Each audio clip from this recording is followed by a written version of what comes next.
All right. Good morning, everybody, and welcome to this January 22nd, 2025 Early Learning Council meeting. Great to see all of you as we launch into a new year. Obviously, it will be an exciting one, and I'm guessing this will be a really great year to focus on what we can accomplish locally and in our state to support children and families.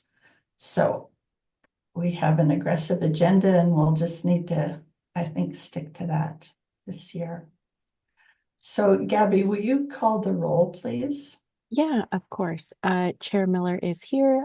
Katie Brooks, I'm here. Peter Buckley, Here. Elizabeth Farrar Campbell, Here. Robin Hill Dunbar, Here. Dr. Peg Miller. Here. Subin O is excused for today. Ruby Ramirez, Here. Anne Marie Simons.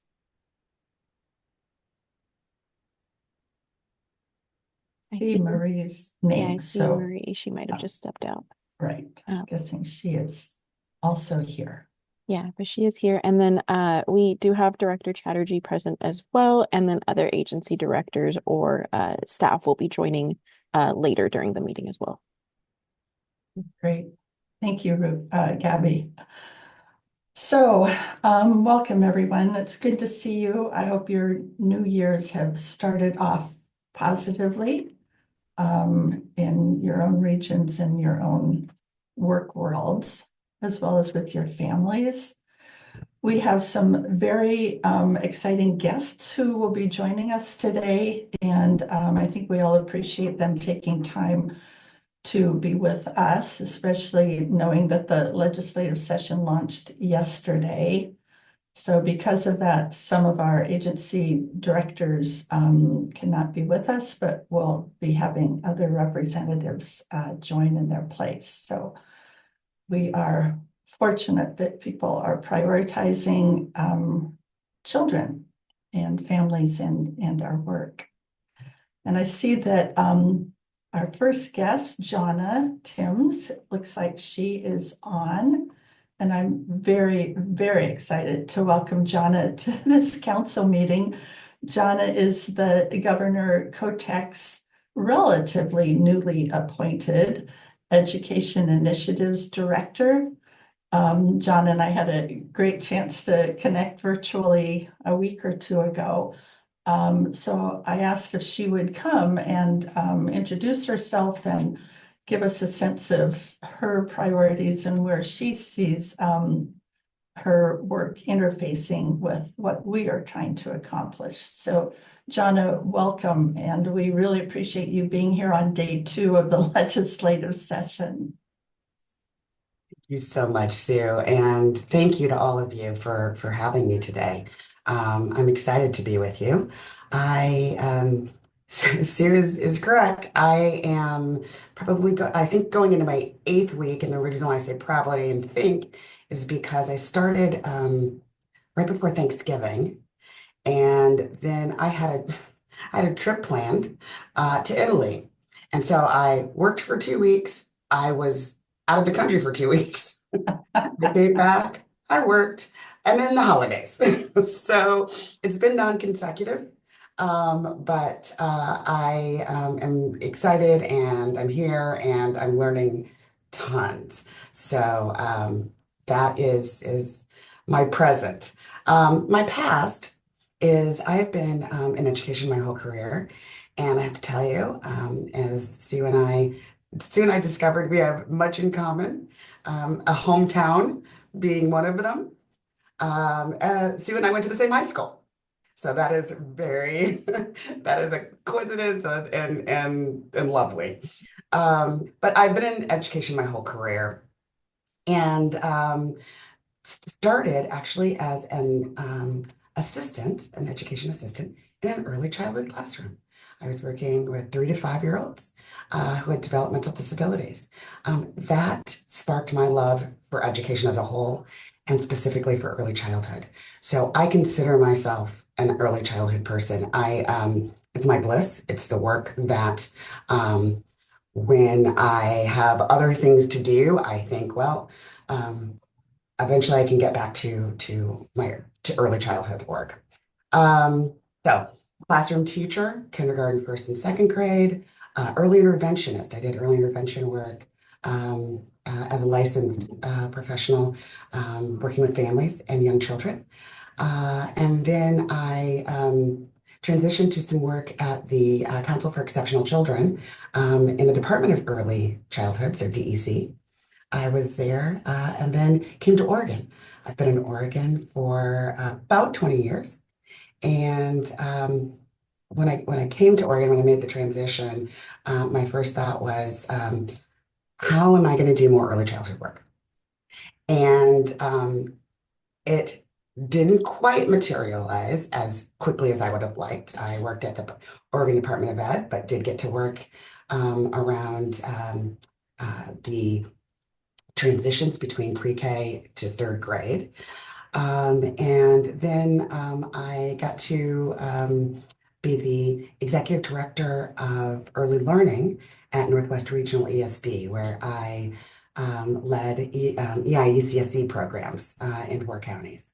So when I left that position, I was asked to do some do some advocacy work for Stand for Children Oregon, and we worked very closely with the governor's office 2 years ago to get early literacy success passed, HB 3198. So did a lot of writing and amendments and all of those things. That led me here, and I'm so excited again to be in this space. I think the biggest thing that is important to me right now is going into legislative session, supporting both ODE and Director Chatterjee on their focused areas. But also, I say that one of the things that you have to do in early childhood, right, is play the long game, because we support foundation.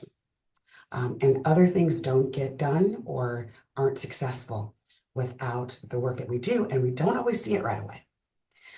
So my long game is that we're working in legislative session, and how we center early childhood in the governor's focus, and in state focus in the coming months and years.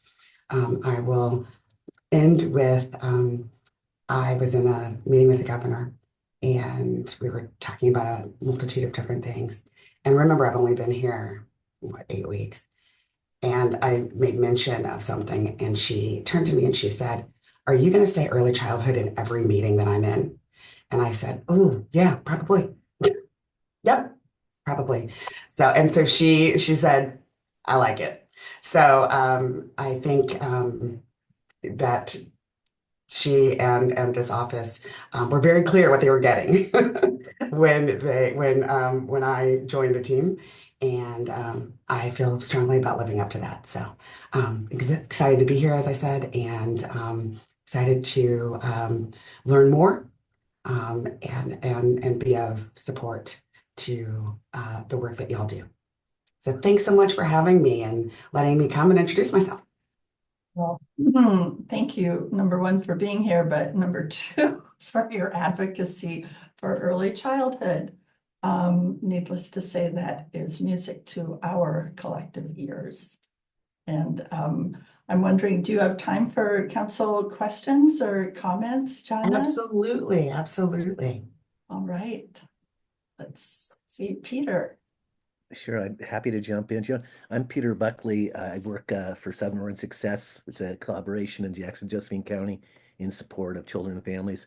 And I did have the experience of Governor Kotek telling me to shut up too. She didn't say you to shut up. She said shut up to me because I was bugging her so much about early childhood and behavioral health. And I'm just wondering, I wasn't aware until about a year ago of the Oregon Early Childhood Inclusion Initiative out of Oregon State University. And I don't know whether you've been tracking it. I brought it up to the governor in a text exchange a while back. I don't think she hadn't been tracking it either, but I was very excited to see it. And the effort that's taking place to scale up the pyramid model for behavioral health statewide is again something I don't think it's gotten a lot of attention. So I just want to make sure it's on your radar and it's something that you have a focus on and can help the governor stay linked into it. Great. Thank you so much, Peter. Nice to meet you. And I had heard of it, but I had not been tracking. I've not been tracking it. So I will put that on my list and build some knowledge around that. Sounds Yeah, amazing. it's a lot of, it's a lot of partners working on it, but it's really under the radar. And Yeah, I was so shocked when I discovered it because it's kind of like, this is the work we need to be doing and it's being done. We need great. to scale up and get some attention to it. Wonderful. Thank you for flagging that for me. Thanks. Thanks, Peter. Other questions from council members or comments? I'd love to have Jonna get a sense of who you are. We met, so she knows I went to Richwoods High School. But how about the rest of you? As far as kind of give her a quick sense of who you are and where you are and what your involvement is. Robin? Good morning. I'm Robin Hill Dunbar and at the Ford Family Foundation. It's nice to meet you and to have that shared value of early childhood is so great to hear. So thank you for being here. Thank you, Robin. Nice to meet you. Hi, Jonna. We got a chance to meet last week. Thanks for meeting with us. Great to see you here too. So just wanted to say hello and thank you again for your cheerleading of early childhood in your new role. Thanks, Ruby. It was great to meet you. And I was in the the House Early Childhood and Health and Health and Human Services informational hearing yesterday with Director, watching Director Chatterjee and her amazing team do their thing.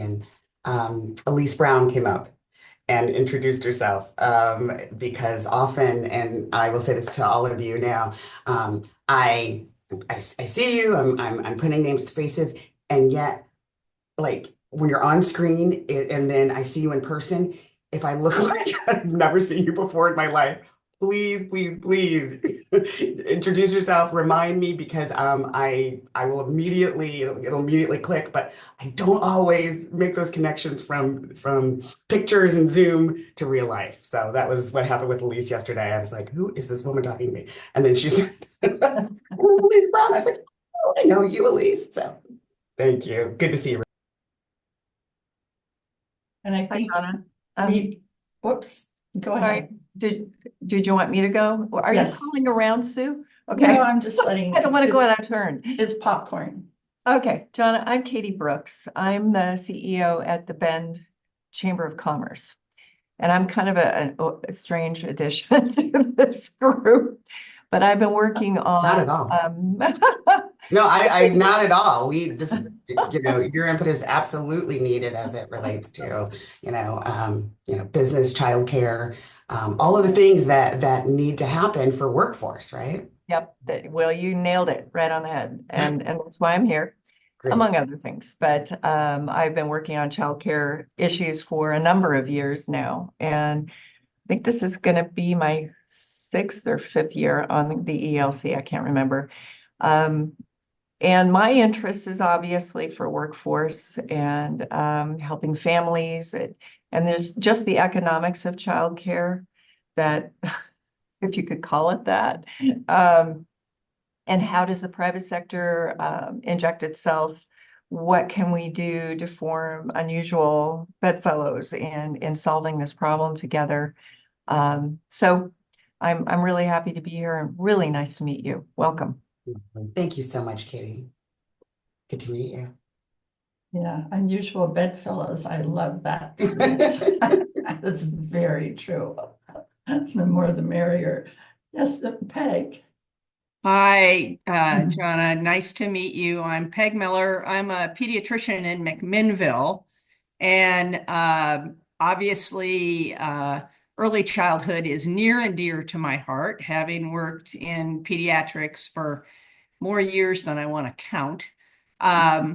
Again, I am passionate about supporting families, and as you may be aware, we're really encouraging home visiting and home visiting systems improvement to make it more equitable for everyone in the state. So that's a big goal of the commission at this point. Thank you, Dr. Miller. I have to tell you that when I was doing early intervention, home visiting, so I was going into homes doing that work, one of the joys of that was to partner with our health staff, with our nurses, with our doctor's offices, along with maybe not surprisingly to you, building those partnerships around literacy and early literacy and language. I was shocked at how much pediatricians do in that area. So I appreciate your work and love that your perspective is here. And I might just mention, John, and I may have said this when we talked earlier, Peter Buckley and Peg Miller are co-chairing the council's home visiting system committee. And it's actually the only standing committee the council has, which certainly expresses our focus and interest in prenatal to two agenda, but also home visiting as a primary service and prevention model. So thank you, Peter and Peg, again. Okay. I'll go. Marie. Yeah. Hi, Jonna. My name is Marie Simons. I work for Bandon Dunes Golf Resort. We are a tourism-based business on the South Coast. We're one of the largest employers. The hat I wear within the organization is our philanthropic hat. We have an ownership that is dedicated 2 of our 7 golf courses, the proceeds from those golf courses, to community giving.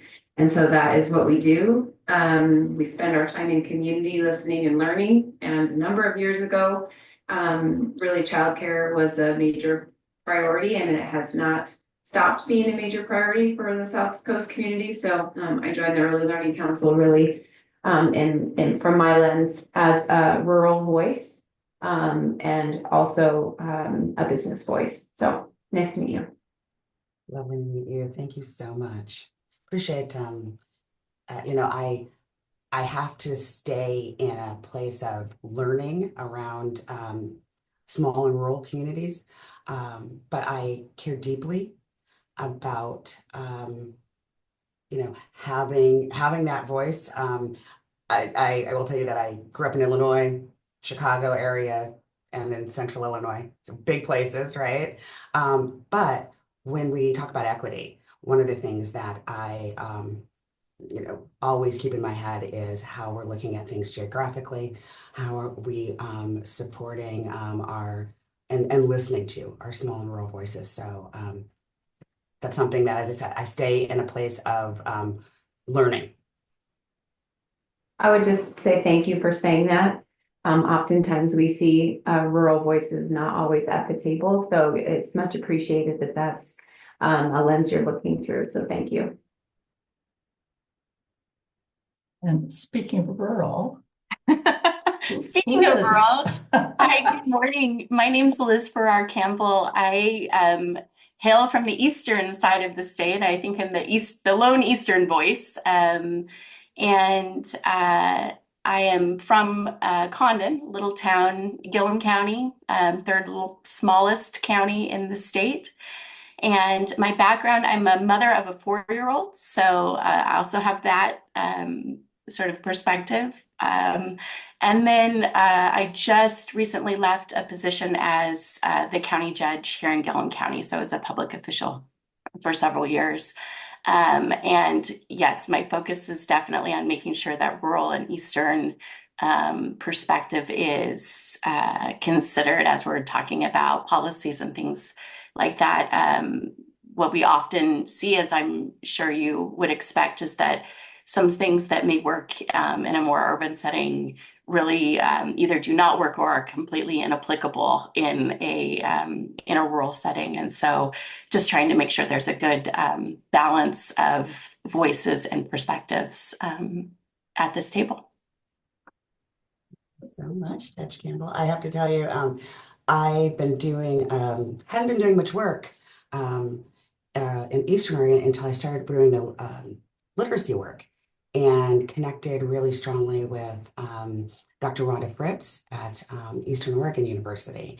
And again, in a learning place, but really committed to making sure that we are authentically listening, not just saying, oh, we're going to have somebody at the table, but, authentically listening to the voices and the needs of communities outside of the I-5 corridor. Great. And when you have time, which will probably be in the fall, Jonna, Liz was sort of the instigator and coordinator of a very innovative childcare program in Condon and Gillum County that I think you'd be really interested in learning about when you got I time. will make time. So let's seriously, I will make time. So let's figure something out. Maybe Gabby, maybe you can help work with Alex, my scheduler. Yeah, of course. And, look at Judge Campbell's schedule and yeah, get something on. Yeah, of course. I can follow up with everyone after the meeting today. Thank you so much. Thanks. And Jonna, one other thing I want to just point out, and you could tell from the introductions of my fellow council members, philanthropy is a very significant part of the fabric, I would say, of early childhood in Oregon.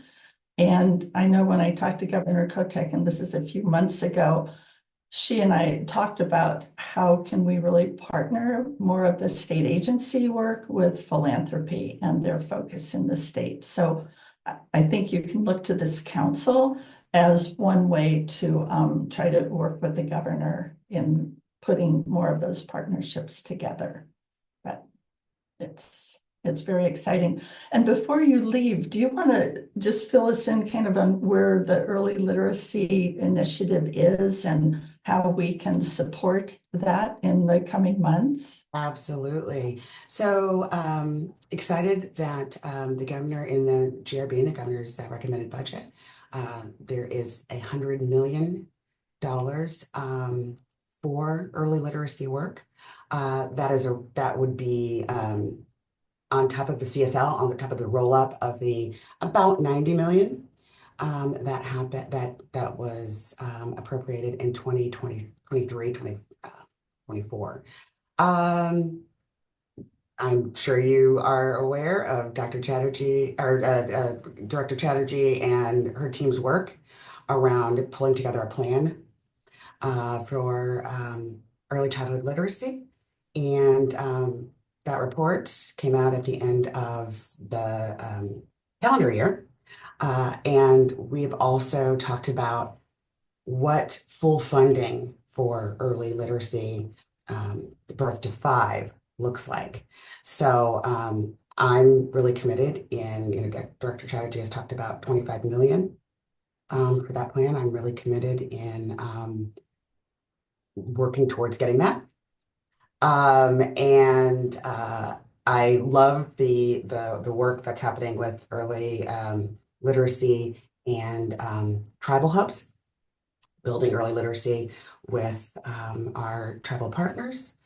And the K-12 space, we are looking at all of this, so K-12 and early childhood, also through a lens of accountability. So the governor is really focused on helping to build a more coherent accountability system. And that, that doesn't mean, more assessment or more reporting.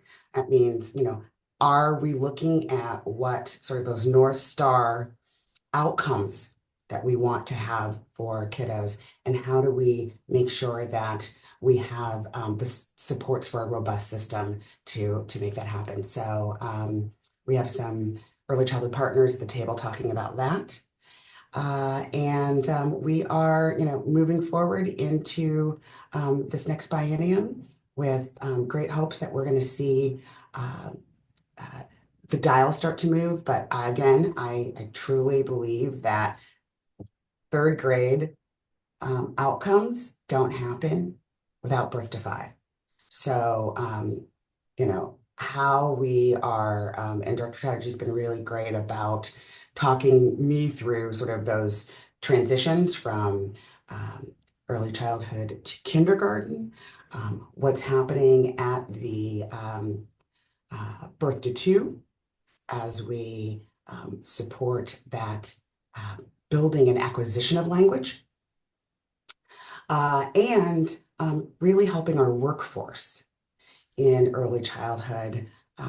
One, I think, understand that they are doing literacy work when they are building language, when they are helping with vocabulary, when they are really establishing that foundation around books and receptive language. So I think that's an important thing. And then in that we have discussed then, what are the next steps in professional development to codify that with our providers and our folks that are our kids' first teachers, the parents and families, and then extend their knowledge so that we're constantly attending to those literacy skills and needs. So we know that takes support, and we are working to build that into the system, again, so that when we are looking at gains at third grade, we are also looking at what has happened foundationally to get us there. So that's our focus right now, and there will be more. And along with that, I'm so excited about the Dolly Parton Imagination Library, the $2.2 million that is a match to that grant. So started out in short session where DELC is pulling together some language to codify that in statute. And we have been meeting I've met with the Dolly Parton state team. They have 35 of the 36 counties covered already. We think the 36th will come online very shortly. And we will, they will be working directly with DELC, with Dr. Miller, with health services as well, to make sure that kiddos birth through 5 get a book every month. And that's just, to me, it blows my mind. If you get a book every month from birth to 5 years old, you have a library. You've built a library in your home. And I just, that just makes me so excited. So, that's why the early childhood work is like bliss. It's like so, it's the sweet spot. Well, Jonna, thank you. I would say you are a sweet spot for this council. It's a great way to start our new year as we look for these positive opportunities to really move the needle for young children and their families. So we appreciate you taking the position in the governor's office. So we have an advocate on the inside, as we might say. And we will look forward to working with you in the coming months as we advocate for your agenda. Thank you so much. Appreciate you all. And then Gabby, when you and Alex work out who I'm meeting with, if you will just CC Director Chatterjee on that as well. Yeah, of course. Okay. Thank you all for your time this morning, and we'll be seeing each other very soon. Got it. Thank you, Jonna. Bye-bye. Goodbye. Well, now that's a wonderful way to start our year, I would say. And we're lucky that it's obviously a passion that the governor's education initiative director has. And I know Alyssa has been touching base with Jonna or meeting with her a lot. So that's also very exciting. And the senator has just joined us. Welcome, Senator Reynolds and Mayor Christopher McMorrin. Christopher's the mayor of Philomath, in case all of you didn't know that. So they've got the local and the state coverage that we all believe in and are looking for. And thanks for joining us on day 2 of your session. We really appreciate the fact that Senator Reynolds, all of your committees are on Tuesdays and Thursdays. So yeah, no, really happy to be here with you all. well, thank you. We know that you are one of our primary champions in the legislature and are really, really excited to partner with you in the next 5 months. So, and then after that. But we'd love to get updated on Momnibus and what we can do to support you and your staff. Well, great. Thank you so much. So great to have you all here. Yesterday was the first day of a brand new committee in the Senate called Early Childhood and Behavioral Health, Senate Committee on Early Childhood and Behavioral Health. And it featured our own, I'm going to call our own, Alyssa Chatterjee, as well as a couple other folks from DELC. We definitely spent time talking, I distributed Raise Up Oregon to everyone on our committee. And by the way, the House Committee is going to be distributing them also. I had a bunch from last year that I forgot about, Sue. So I'm giving them to Rep. Hartman. And so I think it was important to talk about that work and the cross-agency work that the Early Learning Council does. I think that it was a great presentation. I thought we had great engagement from our committee members. So was very excited about how yesterday went. And it's no accident that, of course, I started by leaning into early childhood. And then Thursday, we're going to be talking about behavioral health, kind of a behavioral health 101. But then next week, Tuesday, the 28th, Angela and I and Dana Hepper are going to be giving kind of the, repeating the Heckman curve, repeating the brain development and even some epigenetics. And Dana Hepper is going to talk about ACEs and protective, conditions for brain development. I've kind of told the folks who are presenting next week, we're not even going to use the word Momnibus. We're really just laying the groundwork for why, the actual physiology of early childhood. So we're excited about that. And then on Tuesday, February 7th and Tuesday, February 11th and Thursday, February 13th will be our Momnibus bills, where we're really talking in committee. And I'm going to put some thought together this weekend about who to loop in. I may be calling you, Peter, figuring out how to loop that all in that week, bringing some, and I'd love to have a lot of people in the audience. If anyone wants to travel to Salem that week, maybe we'll have buttons or something like that. But I did order some temporary tattoos. Don't know if they'll be here in time. both of Heckman's curve and the 4 squares. So we'll see. They're printing them in China as we speak. We get them before the tariffs, right? So that's really exciting. It feels like it's really happening, and this is stuff that seems to generate a lot of interest and support, including there were 2 COIN news segments one was just about doulas and one was about Momnibus featuring people with lived experience, including Dr. Roberta Hunt. If you guys, I'm happy to email those over, but they're also on my Instagram page for those of you who still. And your website. And my website, sorry, yes. And that's one other thing is we are really working to keep our Momnibus website up to date, which is a page in my legislative website. So Senator Lisa Reynolds' website has a whole Momnibus page. So everything's there. And that's what we're trying to do. And we're working on messaging and one-pagers and all of that, which we kind of all have in our head, but we're getting it all down on paper. And then one of the things I will say is that really engaging with the healthcare world on some CCO stuff that I think will help facilitate Mom to Bus. And then also had an excellent conversation with the governor's office with Rachel Kearns Henry, who's her human services person, and with Morgan Gratz Reiser, who's her assistant legislative director, and then also Pam Marsh, who's a housing expert in the as chair of the House Committee on Housing, and Senator Confam, who's the Senate chair of Housing, on really how we braid the funding to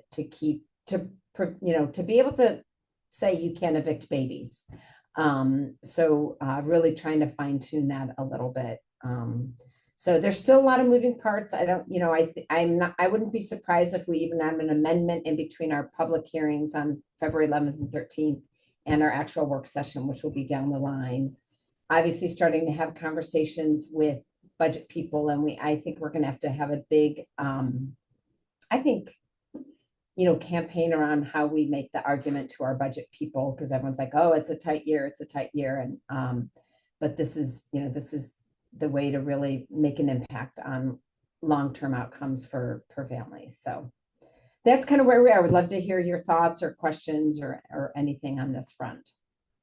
And I guess let me know if you want more detail about any of the bills. I can give kind of an overview of the legislative state, but yeah. Thanks. Thank you, Senator, and thank you, Christopher, for that offer. I know just in talking to many of my fellow council members, one of the pieces we're really excited about, Senator, is that you have put behavioral health together with early childhood. Usually they just don't even know each other exists.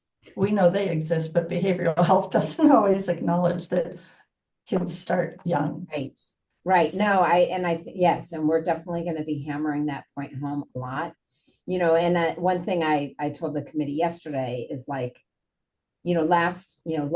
session when I was chair of early childhood and human services on the House side, I kept making that through line, right? And if we did early childhood better, we could put child welfare out of business kind of thing. I'm like, there's definitely a through line between early childhood and behavioral health, one that I do think gets lost.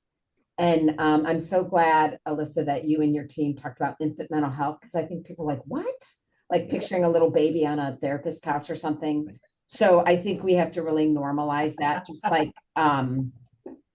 like I think we've normalized the discussion around childcare deserts, right? Like that has to be, like, people have to know what that means. So that was, and I know people have to hear things a couple of times, which is why I'm so glad you did Heckman curve and brain development, because we're going to be sharing those same graphs next week, and talking about infant mental health, which even when I heard it, 5 years ago, I'm like, really? But now, obviously I'm a true believer. Yeah, I think that's going to be, I'm really, really honored that, this has been kind of like a custom-made committee for me. It's really an honor and certainly a big responsibility, and I'm aware of that for sure. It's a responsibility for you. It's a huge opportunity for us. Right. So Yeah. we want you to know we really appreciate that. Yeah, for sure. Yeah. So Peter. Senator, boy, that's a big office you got there. Look at I know. Office. Oh my gosh. You can stretch. Paper everywhere on that plate. So thanks for everything you're doing. I just want to I haven't read the text of the bill around behavioral health, and I'm wondering, is the pyramid model and the work of the Oregon Early Childhood Inclusion Initiative, is it integrated into your bill? I think we talked about that when you were here in July, but I can't remember how much I went into it. And I'm starting like a campaign on this because it's not well known, the work of that initiative, but the hubs, many of the hubs are scaling up the pyramid model with support from the Oregon Early Childhood Inclusion Initiative. If we can scale it up, I've been working with our hub here in our CCR&R. If we can scale it up, it's going to make a tremendous difference in the behavioral health effort. If there can be coaching in child care centers and preschools, And the infant and early childhood mental health consultant model is the top part Right. of that pyramid. If we can get that scaled up, it's gonna be a significant change and benefit for our kids. You know, Peter, thank you for that. It's probably not as explicit as it could or maybe should be.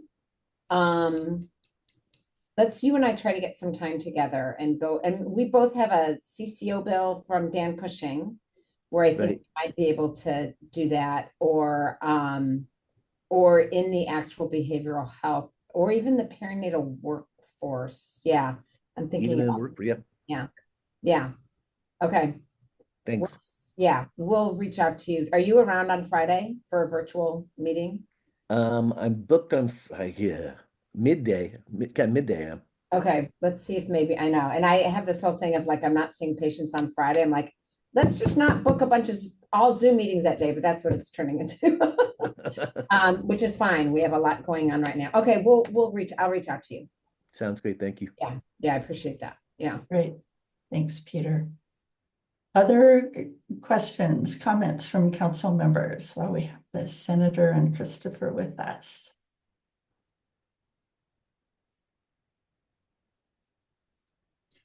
I guess just for the record, and we'll communicate all this out.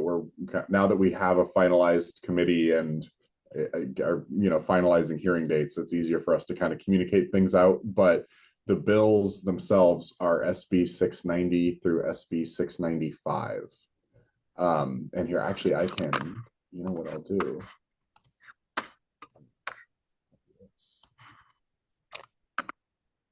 I'll put some stuff in the chat here. And this is also all on the webpage Yeah. as well. Yeah, but yeah.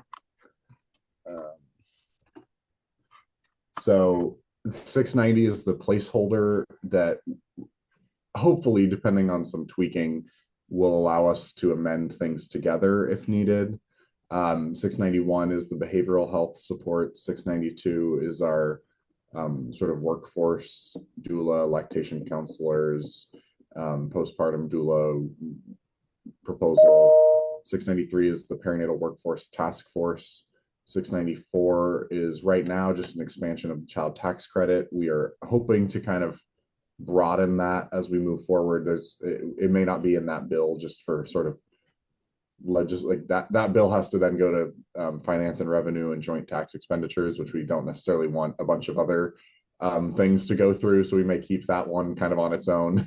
And then 695 was the one the senator was mentioning earlier around sort of the CCO alignment with upstream early childhood prevention investments.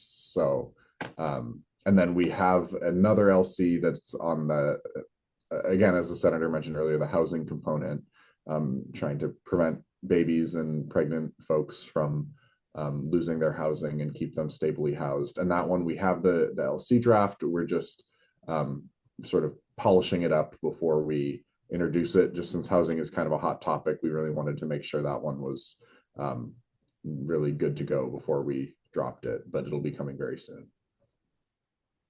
Awesome. I think we all appreciate the comprehensive approach to early childhood and how to try to get more services out there and easier access for families. And I know I really appreciate the focus on the child poverty reduction. We all know that poverty is just such a foundational piece of, so many of the issues that our families are facing. So I appreciate that being a part. And I know the council is going to want to be active in supporting your bills as the hearings come up. So we'll certainly be watching for that. But is that what's going to happen, Senator or Christopher, on the 11th and 13th? Will those be the public hearings on these bills? Yes, and I'm not exactly sure. We talked about even having we can open up all the bills and do one, maybe one big overview hearing and then individual. So I'm not exactly sure what the agenda is going to look like, but I'm planning on devoting those 2 days to this group of bills. Okay, great. With the thought that we're teeing up some of the information next week. on, brain development, mental health, poverty, impact of poverty, and ACEs. So, Right. yeah. So a couple of people have asked me with the behavioral health part of your committee, is that focused on up to age 6, or is that going to be the whole spectrum of behavioral health with OHA? The whole spectrum, but I think that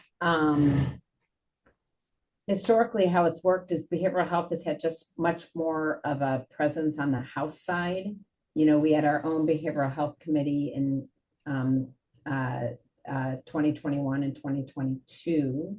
And then the House Healthcare Committee is literally called the House Committee on Healthcare and Behavioral Health. And Chair Nose has 3 hearings a week, as opposed to 2, acknowledging that behavioral health deserves its own. So we don't have tons of bills on the Senate side for this. And so I'm hoping that changes over time, right? This is a newly formed committee. And obviously behavioral health bills have been heard on the Senate side, but I think the House has been seen as the origin point. Hopefully, we want to change that, but I don't think it's been was changed in time for the 25 session. So yes, in theory, this is the whole spectrum of behavioral health, and but we don't have tons of bills. So I'm really using this as an opportunity to do a lot of education and interesting informationals and public hearings. And then obviously having the separate venue for early childhood too. Got it.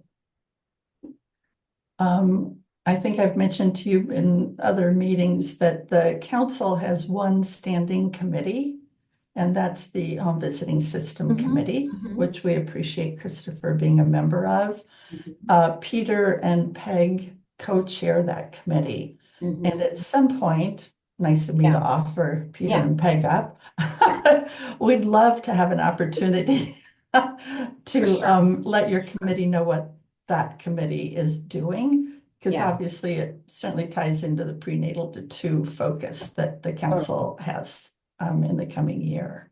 Yeah, no, for sure. Yeah, we'll definitely do an informational or whatever on that. And we actually have, we have a couple home visiting, things coming up. And right. And furthermore, the relief nurseries have requested, so we'll be, but for sure, yes. Yeah, Peter and Peg for sure. Thank you, Peter and Peg. Appreciate you stepping forward. Other questions, comments? What's going on in your regions? How are things at the hospital, Peg? We just talked to Angela Zellen, who said we're definitely in respiratory season, huh? Definitely in respiratory season. Still some COVID, lots of flu A, and really sick kids with flu A, and some RSV, although I don't know that that's peaked yet. Yeah, that makes sense. I asked Angela if we feel like we're seeing the advantages of the RSV immunoglobulin yet, and she goes, I think so. Maybe. That certainly is the hope, right? Right, right. And I will tell you, I'm very pro-vaccine, but one of the sickest kids I've seen this year, she didn't need to be hospitalized with influenza, had been vaccinated, but whenever I see it's we're seeing the same thing. Yeah, I know. It's bad. Although vaccine rates are abysmally low. I know. No, I know. So whenever I see a kid that I diagnosed with influenza who wasn't vaccinated, I'm just like, so maybe next year think about a flu shot. Try to, but I will admit I've seen a lot of kids who have been vaccinated who have bad cases of influenza, and that's partly we didn't get much herd immunity. I don't know. That's a whole other topic, right? Vaccine, right? And the, I guess measles is really rising in Boise. But we can't even talk about, I think we're all also a little unmoored this week with the inauguration and the executive orders, and it's really terrifying. Shocking, and terrifying, yes. And shocking. And well, and I know one of the liabilities of being in your profession, Senator and Peg, is that you're around sick kids all the time. So Peg was actually out cold last week, sick. Yeah. So we appreciate Peg being back in time Yeah, for this but- meeting. Yeah, glad you're back. Yeah. Yeah. And I'm for the first time, I'm taking a full leave of absence from my clinic for this session. So, I'll probably get sick less often, although there's plenty of things going around the Capitol. But yeah, I miss it. I already miss it, but grateful to not be running to clinic every Friday, which is what I've done in the past.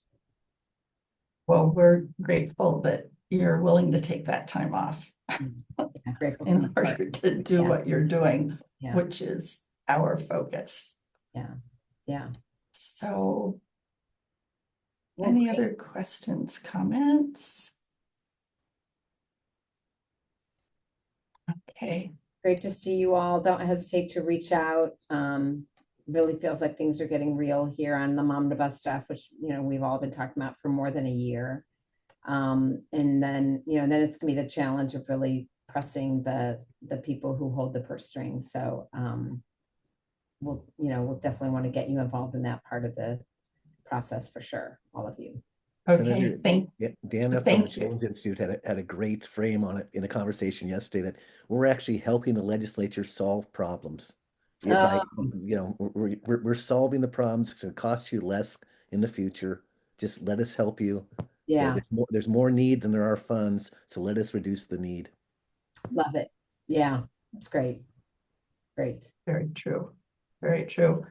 Well, thank you, Senator and Christopher, for being here, but also for your leadership in the legislature. We will look forward to working with you and advocating for your bills as they go forward.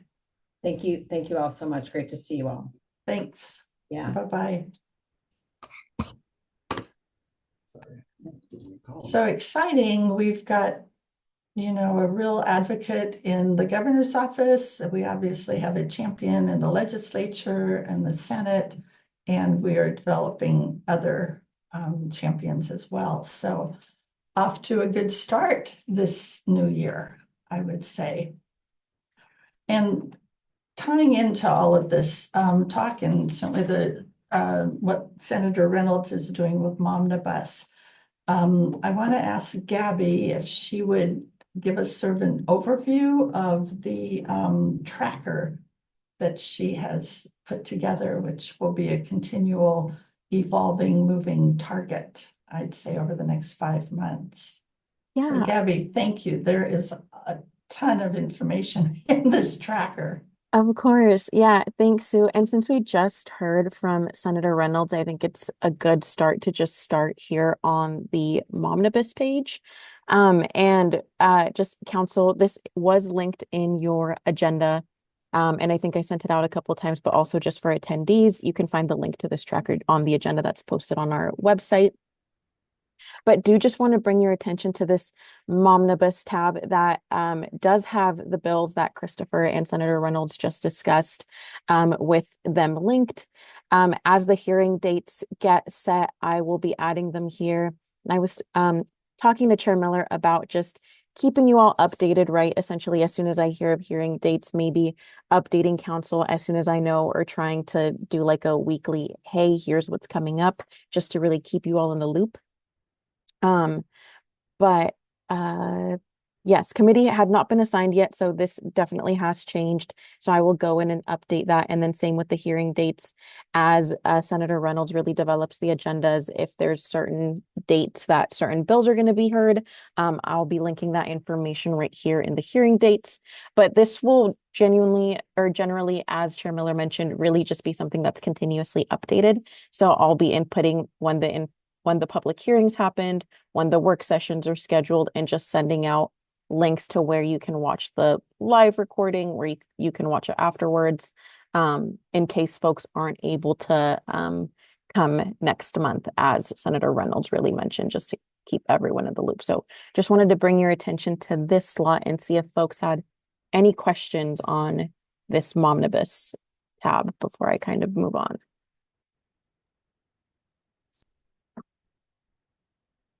Okay, great. And then, so just want to go through each tab and really kind of just explain what you're looking at.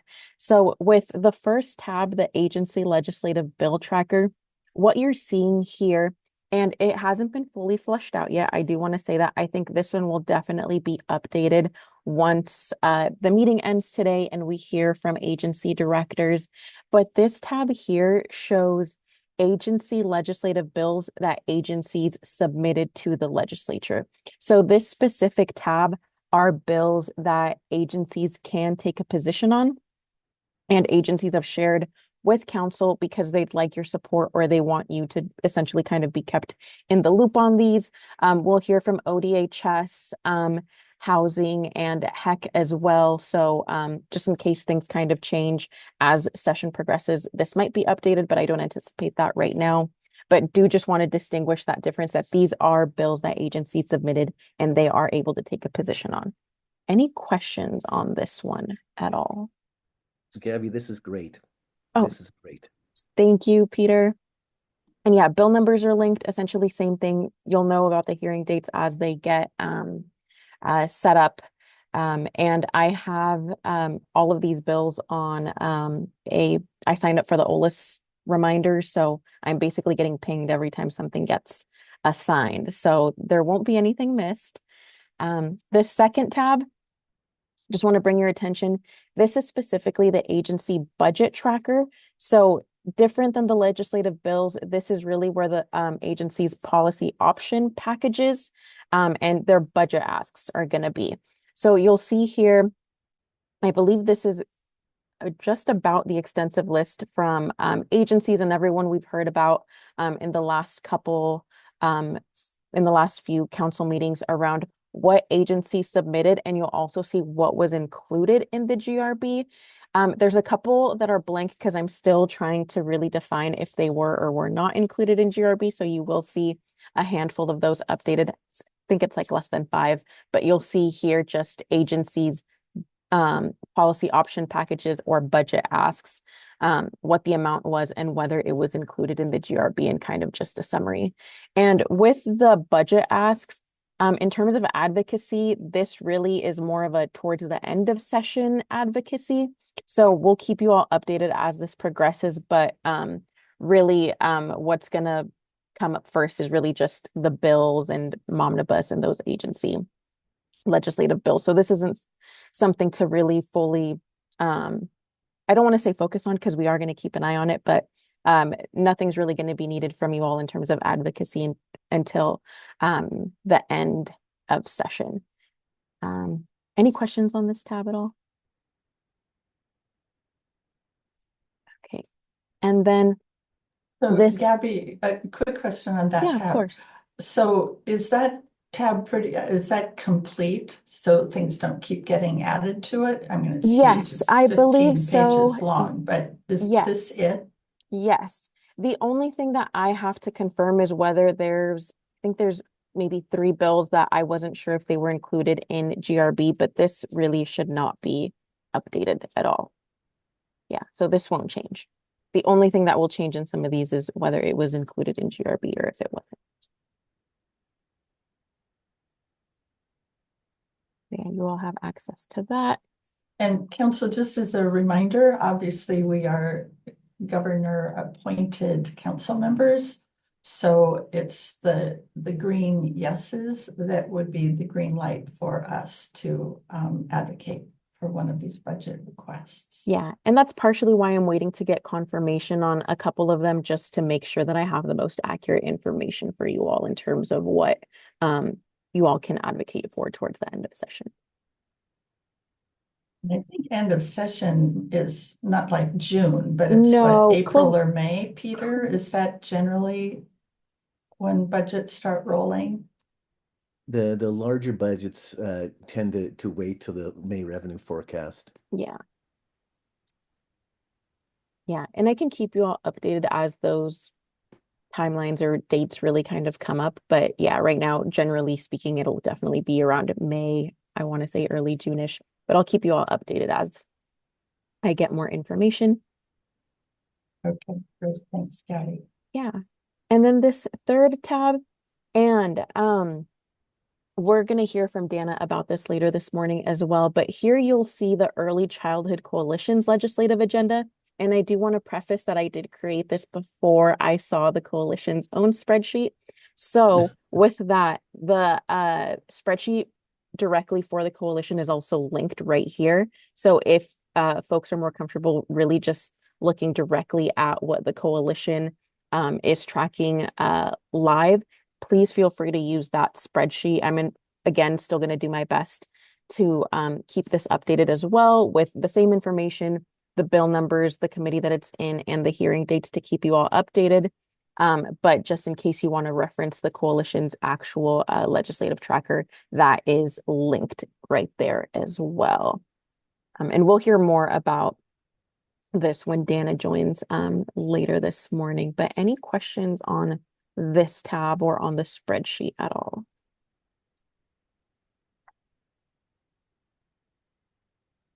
Yeah, I think we can ask Dana to explain how the coalition develops this very expansive agenda. But you may know if you jump on any of those coalition calls, I think there are, like, last I saw, 165 registrants for those coalition meetings. So, and they're all over the state. It's definitely not just a Valley or Metro focus. So it's quite an inclusive list of what people are hearing out in the field. Yeah, thanks, Sue. So questions from council members about this tracker? So Gabby, is our best approach to just keep checking this, weekly, or are you going to like give us a heads up when something happens or changes, or how do you see us keeping in touch with this? Yeah, so I defer to you all really, because I can definitely keep you all in the loop in terms of real time updates. Or if it would be preferred to really kind of just do a Monday and a Friday, hey, here's what we have, and then hey, here's what came up and what's coming up in the next week. That might be a little bit easier on everybody's emails, but definitely really kind of just defer to you all. Obviously, if there's like a work session or something scheduled around a bill that I know that you all are really focused on, I think that I could definitely inform you all right as that update comes up. But more than happy to really work around to what you all think would work best, to also just really not overwhelm your emails with a bunch of emails from me, because I do anticipate that getting pretty intense in the coming weeks, and I don't think everybody wants 5 emails from me a day. Yeah, no offense to you, Gabby, but you're probably right. So I'm just going to guess, and then council members, please chime in. I am guessing if we got, a Friday update, that would be great. I don't know if there will be much of a Monday update because over the weekend, I'm not sure much will happen. So what do you think about having Friday updates, but then if there's, a hearing being planned, scheduled that we would want to either testify at or submit testimony for, you could let us know when that happens, Gabby. Does that sound good to people? Yeah, I can definitely do that. And yeah, I think that Friday timeline works great just so that everybody kind of knows what's coming up in the week ahead. And I'm happy to really just, like I mentioned, link where that live meeting will be, where the recording will be, and just where you can find that information on OLIS. So yeah, happy to do that and just keep up with Friday updates or Friday Gabby overviews. has also offered to sign us up for hearing testimony and or for submitting testimony if we're going to take that step. So just the logistics of this. I also know that I'll bet everybody on this, almost everyone on this call is tracking other bills with your other hats on. So if you see other bills coming through that you think the council should just be aware of, you might let Gabby know, and then we could let the council know as well. So whether we show up as an official council rep or if we take that hat off and show up as an interested citizen who cares about young kids and families. There are, lots of different ways that we can weigh in on some of these issues. Yeah, happy Okay. to create an additional tab that just says other bills of interest.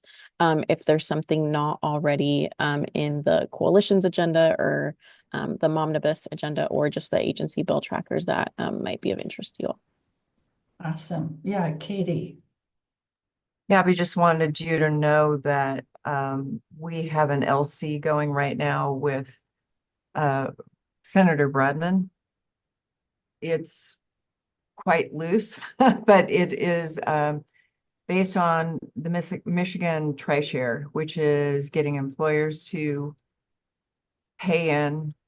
And in this case, we're hoping for philanthropic pay in and then matched by the state to offset costs to families for childcare.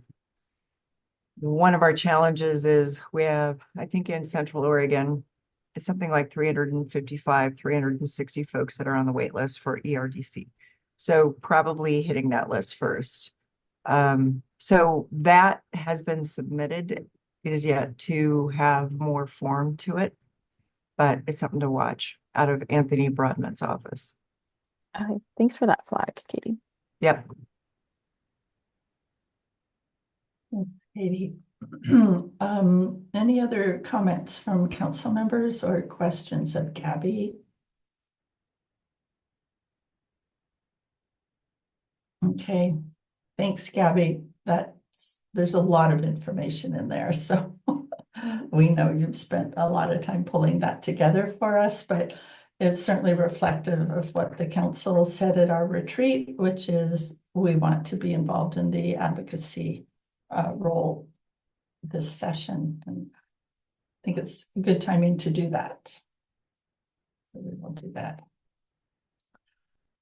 We have a few minutes before our agency directors are showing up. We've invited them to come serve in 2 different groups so that they aren't with us for the entire hour and a half or 2 hours. So while we have 5 minutes, what I'd like to do is fill the council in on a meeting that Peter, Marie, and I joined with the Early Learning Hubs, 2 weeks ago, I think.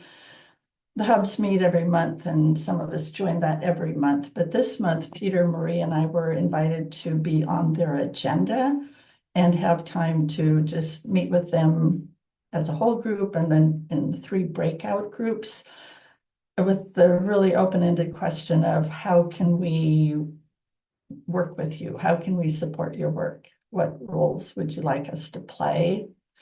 And 2 takeaways that I want to mention, and then Peter and Marie may want others. One was on literacy, that most of the hubs, if not all of them, are really excited about the early literacy initiative, and just want to make sure that we're aware of that so that it is a priority for the council going into the session. And then the other one that we talked about was the hub directors would very much like to have council members, 1 or more, join them at their governance board meeting. And maybe once a year or twice a year, whatever, but to share from a statewide perspective what the council is doing and the importance of what their hubs are doing in their own regions. So I found that very exciting, the idea of being able to get to know some of these governance boards, hear from them, but also share with them what we're prioritizing. And I just wanted to throw that out, see if others are as excited about that invitation as I am. And then our Delks hub staff, Maria and Nancy, will put together a list, a calendar basically of when these governance boards meet. And then those of us who want to be a part of this could figure out which meeting or meetings fit into our calendars and our schedules, and then we could join them. And we'd work with staff to get talking points and understand whichever governance board we're joining, kind of what's on their agenda, what are their priorities, so we don't walk in just cold. So I'd love reactions to that idea, and who among us is willing to be a part of joining some hub governance board meetings, knowing you're all busy already.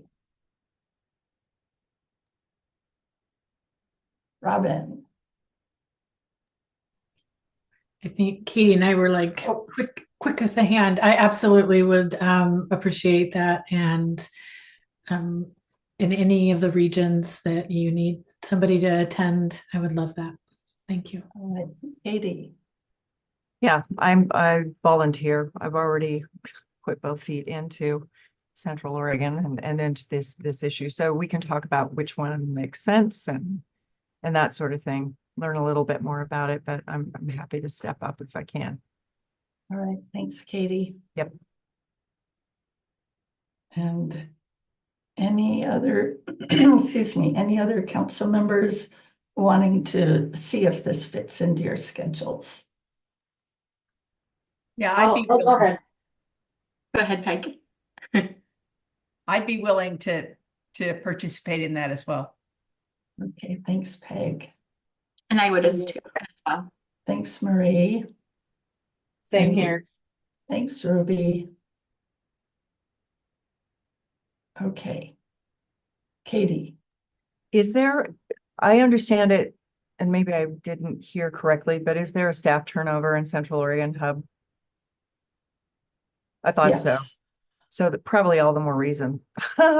Yeah, Brenda's last Okay. day, I think, is February 15th, last I heard. And I know, huge loss to all of us in the system. The new ED is coming from the community college. So that's okay. about all I know.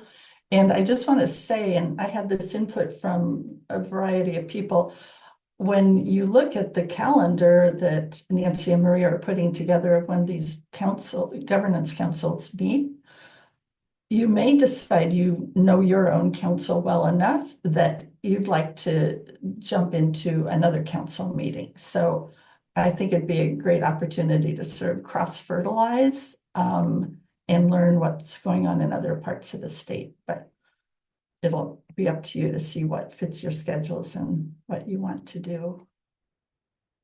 All right, so Gabby, let's give Nancy and Maria the green light, and we'll see if we can put some of those meetings together. Yeah, sounds Hopefully this spring. I think sooner rather than later, as we know, we're going to be adopting rules for the hubs in June. So I think it'd be a great time to connect with governance boards this spring if we can. Okay, Peter and Marie, do you have anything else from your hub breakout groups that you want to mention? I'll just quickly say that I think what I heard most reflected from the hub meeting was that they really wanted ELC members to listen and be at the meeting. So the response that Sue just got, I think, will be welcome from them. So I think that was just most what I wanted to share. Thanks, Marie. Peter. And they seem to be very happy to have the three of us at their meeting and very open for other council members to attend that meeting. They want as much communication as possible. They want us to know as much as possible of what they're doing and what they're facing. Thanks, Peter. Yes, we were warmly welcomed, I would say, even though we were half an hour of their meeting, but yeah, it was time well spent. Okay, we'll move forward with that.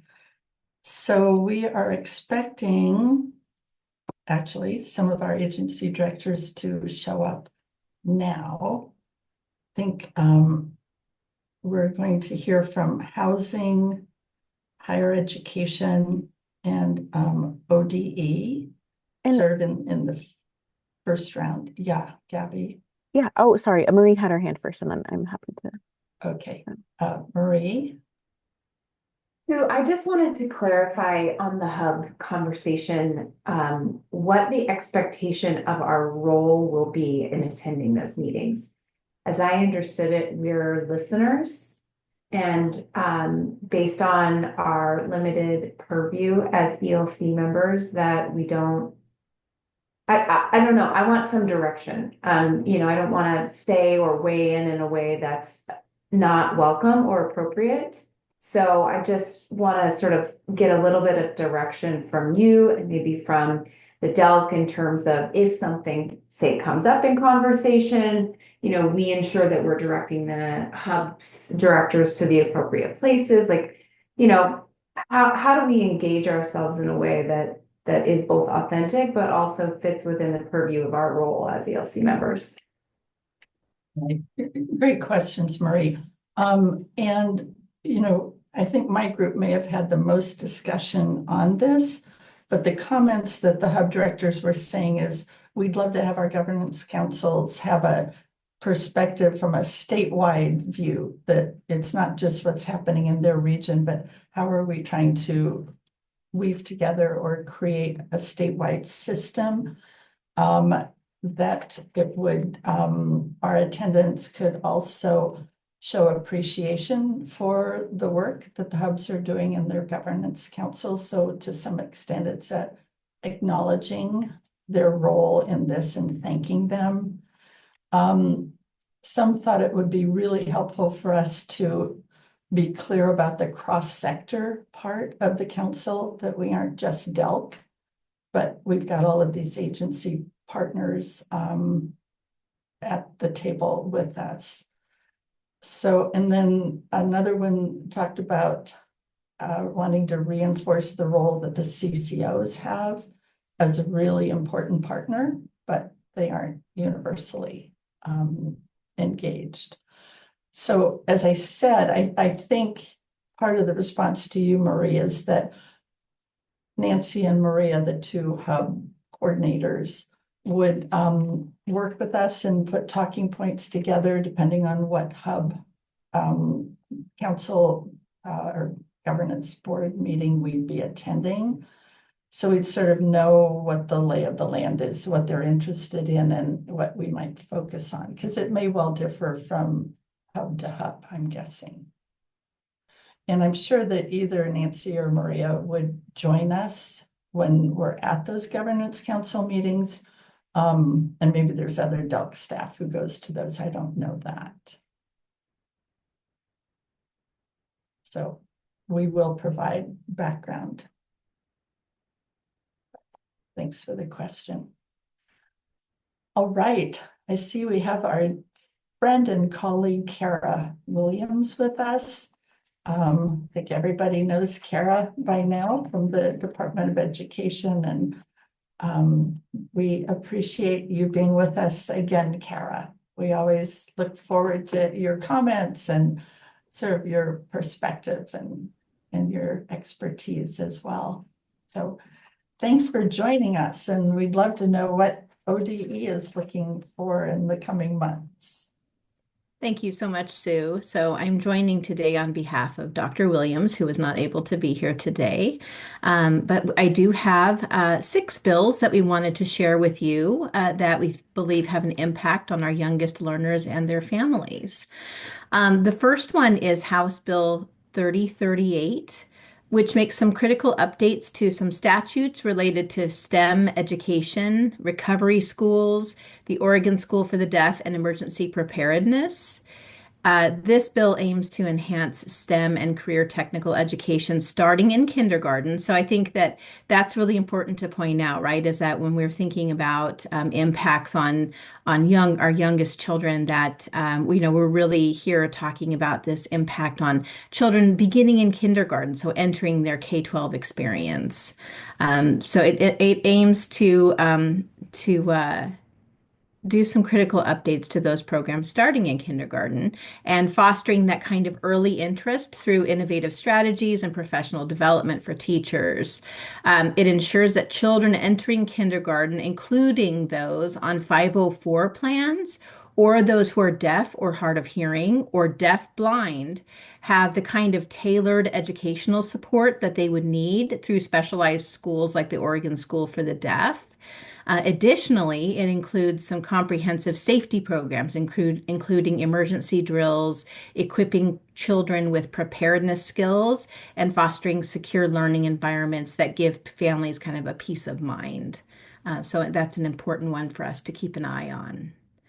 The second one that I wanted to share out about was Senate Bill 867, which strengthens ODE's complaints and investigations processes, emphasizing protections against discrimination, abuse, and misconduct. This bill actually extends those safeguards to pre-kindergarten settings and ensures that even our youngest learners experience safe and inclusive environments. It also provides ODE with the authority to conduct thorough investigations into suspected misconduct, reinforcing accountability and trust in our educational system. Senate Bill 868 is another one that highlights the critical need for adequate funding to support regional inclusive services, which serve children aged birth through the age of 21 who experience low income disabilities or low incidence disabilities. Those low incidence disabilities include autism, deaf blind, visually impaired, deaf or hard of hearing, orthopedic impairment, and traumatic brain injury. Senate Bill 868 emphasizes the importance of retaining highly skilled specialists, which we have a current shortage of, and ensuring access to essential resources like sign language interpreters, which are really foundational for early language, cognitive, and social development, which we also have a big shortage of right now in our state. By addressing the needed funding formula adjustments for regional inclusive services, the bill aims to improve staffing levels in services for those children from birth to age 21 to ensure that they have that most equitable opportunity for success in preschool and kindergarten and beyond. House Bill 3039 is around summer and after school learning. This House bill directs the Department of Education to provide some recommendations to increase the availability of summer and after school academic enrichment programs. This would, of course, include some of those highly successful kindergarten transition programs that we have been able to implement with some of our ESSER funds in the state, like Jumpstart Kindergarten. And these kinds of programs, of course, provide some structured environments where children are able to build their confidence, to establish some routines, and form relationship with peers and educators so that they can smoothly transition into kindergarten. Hugely important. Results from the bill could strengthen connections between early learning and K-12 and likely support and promote equity and culturally responsive practices. Another one is House Bill 3040, which is regarding early literacy. This bill supports the Early Literacy Success Initiative, which advance efforts to improve early literacy from birth through the age of 3rd grade. The bill requires the Department of Education to submit a report with some recommendations to improve early literacy outcomes. Of course, we all know, I feel like I'm speaking to the choir here, but we know that focusing on these critical years is essential to build a strong foundation for lifelong learning and to ensure that children develop the reading skills necessary for success in school and beyond. And then lastly, the Senate bill to keep an eye on is Senate Bill 141, which is regarding reciprocal accountability. So it requires the Department of Education to provide some recommendations to increase reciprocal accountability across our education system. So really talking about some shared responsibility amongst community-based organizations, educators, and policy makers. This bill will necessitate the Department of Education to really collaborate with those folks and to see those benefits for children starting in kindergarten, to strengthen early relationships and ensure timely interventions that set the stage for later academic success and well-being. These are the bills, when we combed through and looked at what we had, these were the bills that we thought most strongly impacted the birth through 6 population, and appreciate the opportunity to come here and share a little bit about them. And I'm happy to answer any questions if I can.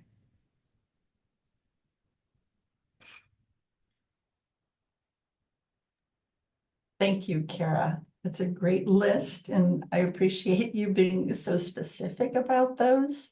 You know, we hear and we talk, I think, all the time in most of our meetings about the lack of funding for and investment in EICSE. And I think we all know, as you do better than anyone, that it all starts early to give these kids the same and a fair chance. No, appreciate that. And we weren't supported, we weren't able as an agency to put forward our typical policy option package for EICSE. So that's something that's not included on the list. Got it.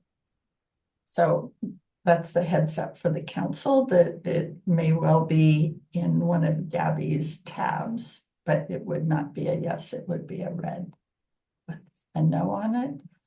But I'm interested because some of the bills that you mentioned, like the, I guess it's 868 maybe. So that's not a funding bill because I know those they aren't bills. But do you know more about 868, Kara, and how that? Yes, I know quite a bit about this. So as at the Department of Education, I am the Director of Regional Inclusive Services. It's one of the programs I oversee. And so what this bill does is it allows us to move forward to create a report with some recommendations for increased funding for regional inclusive services. As I said before, that program serves our youngest birth through age 21 who experience those low incidence disabilities. That program has been routinely underfunded for quite some time.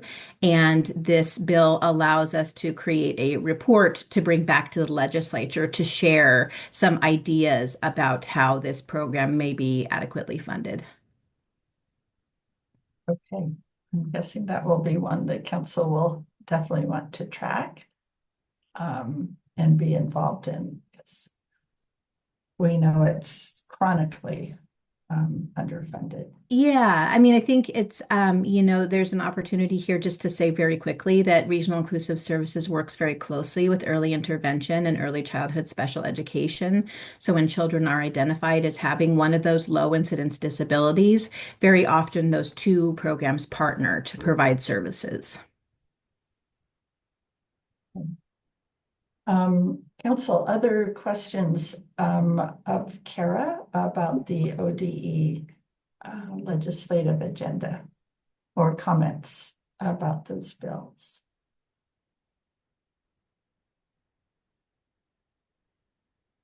Okay, Kara, we will look forward to working with you as this session unfolds. But thank you, and tell Dr. Williams we appreciate her having you represent her today. Thank you very much. I'll do that. All right. Have a good day. Chelsea Bunch, welcome. Once again, a long-standing partner of ours who is here because Director Bell is otherwise occupied. So Chelsea, thank you for being here again. It's always good to see you. It's always great to be here and be with you all. And so it's a privilege. It's good to see you. Thank you. So we would love to hear about probably not much in the housing environment these days, but maybe you have a few things to say. There's a few things. Really great to see you all. For the record, my name is Chelsea Bunch. I use she, her, hers pronouns. I'm the Director of Equity, Diversity, and Inclusion here at Oregon Housing and Community Services, and I've also been a longtime member of our Raise Up Oregon team. So it's one of my favorite parts of my job, and it's the one thing I kept when I moved into this role. So Thank always you. enjoy to be with you.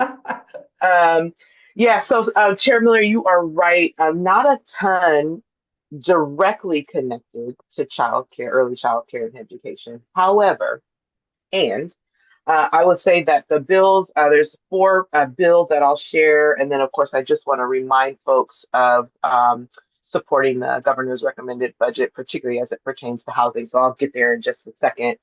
But I do think while there isn't a direct interface, I do think that these resources and some of the technical fixes that we're asking for certainly do have deep impact for kids and their families, because we know that kids and families are oftentimes living in many of the units that we operate and that we support, and oftentimes are using some of the resources, and for example, like in our housing stabilization division. So I just want to kind of start off by saying that the first one I'll just name, which I might be a little biased. This is one of my favorites, is House Bill 2139.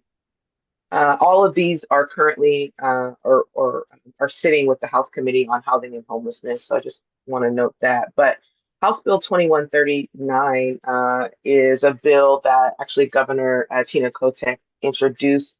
It is to establish a permanent tribal housing grant program.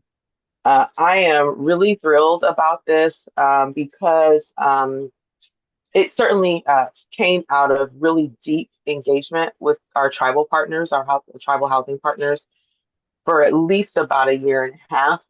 This is something that tribes have said that they need, that they want, and really worked with us internally to kind of help build out what this could look like.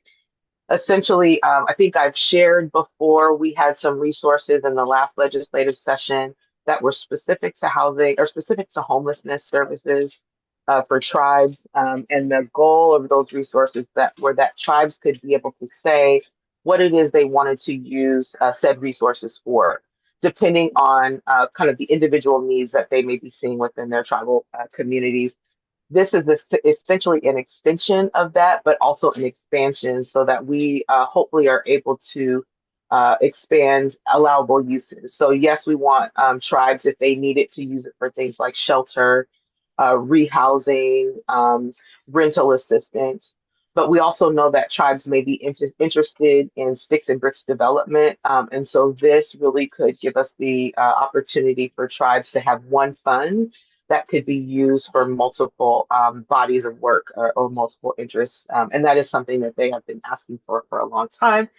And we're really excited that the governor wanted to introduce that. So that is House Bill 2139. I would say that will certainly have deep impact, particularly for tribal families, and am certainly interested to see what some of our partner agencies are doing around tribes, and if there's a way, I think in the future for us to maybe do some more collaboration together to make it easier for tribes. So that's House Bill 2139. We also have House Bill 3034. This is really connected to our housing stabilization work. It is really around technical modifications to the emergency housing account program. Just as a reminder, that bucket of funds, emergency housing account, is used for things like homelessness prevention. It's used for shelter, rapid rehousing, community capacity building, particularly as it pertains to shelter and housing instability work. But this bill, essentially, our hope is that we'll be able to increase the impact and flexibility without sacrificing oversight. So it's kind of a technical fix. Our council is listed, our Housing Stability Council is listed as, I think, let me just,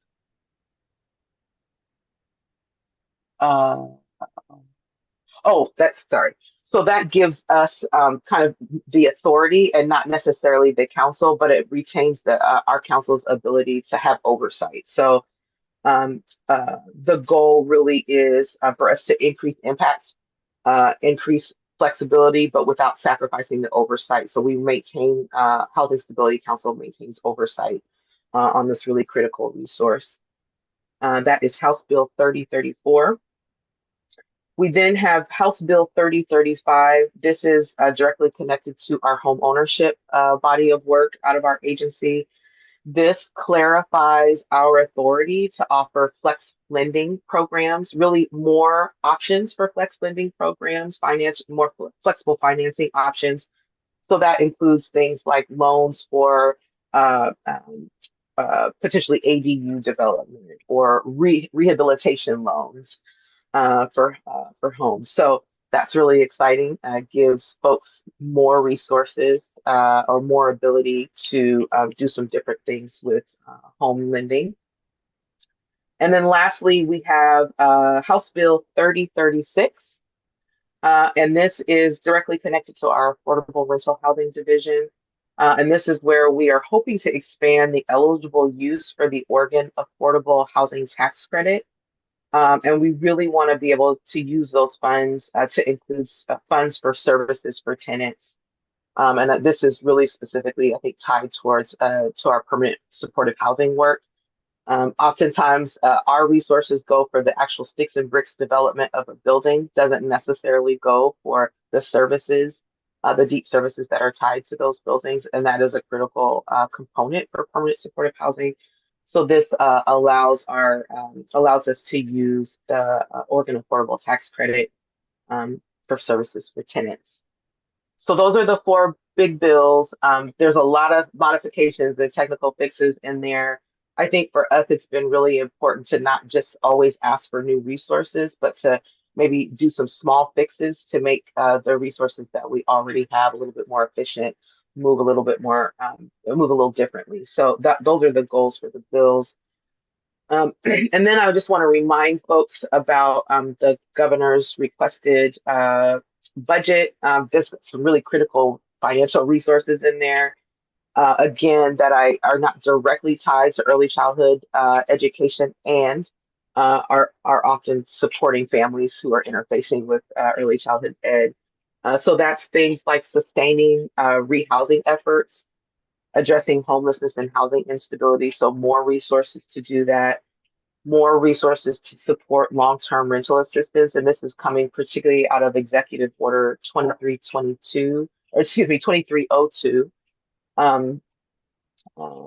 We have resources in there for eviction prevention, and then resources for continuing our permanent supportive housing work with behavioral health. So that is short list, but it is what is in the hopper. And I am happy to answer any questions that I can.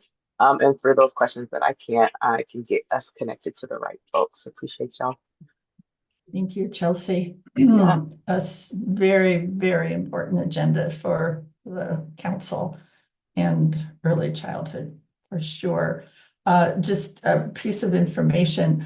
It's interesting. We had Senator Reynolds on earlier this morning, and she mentioned that one of her bills, in the Momnibus package, is also going to focus on the prevention of evictions for pregnant people is kind of her focus. But yes, so there will be alignment across several agencies, I'm sure. Council, any questions of Chelsea or comments you want to throw out? I know many of you are involved in housing issues in your own regions. Yes, thinking of Katie especially. Yeah, and do want to flag that I was just doing a checklist off of the GRB inclusions that Chelsea was just mentioning. Those are in your tracker. And Chelsea, I'm going to share a link with you just so that you can look at what I developed for council, just so that you can see and see if I might have missed anything or added something that I shouldn't have. Thanks, Gabby.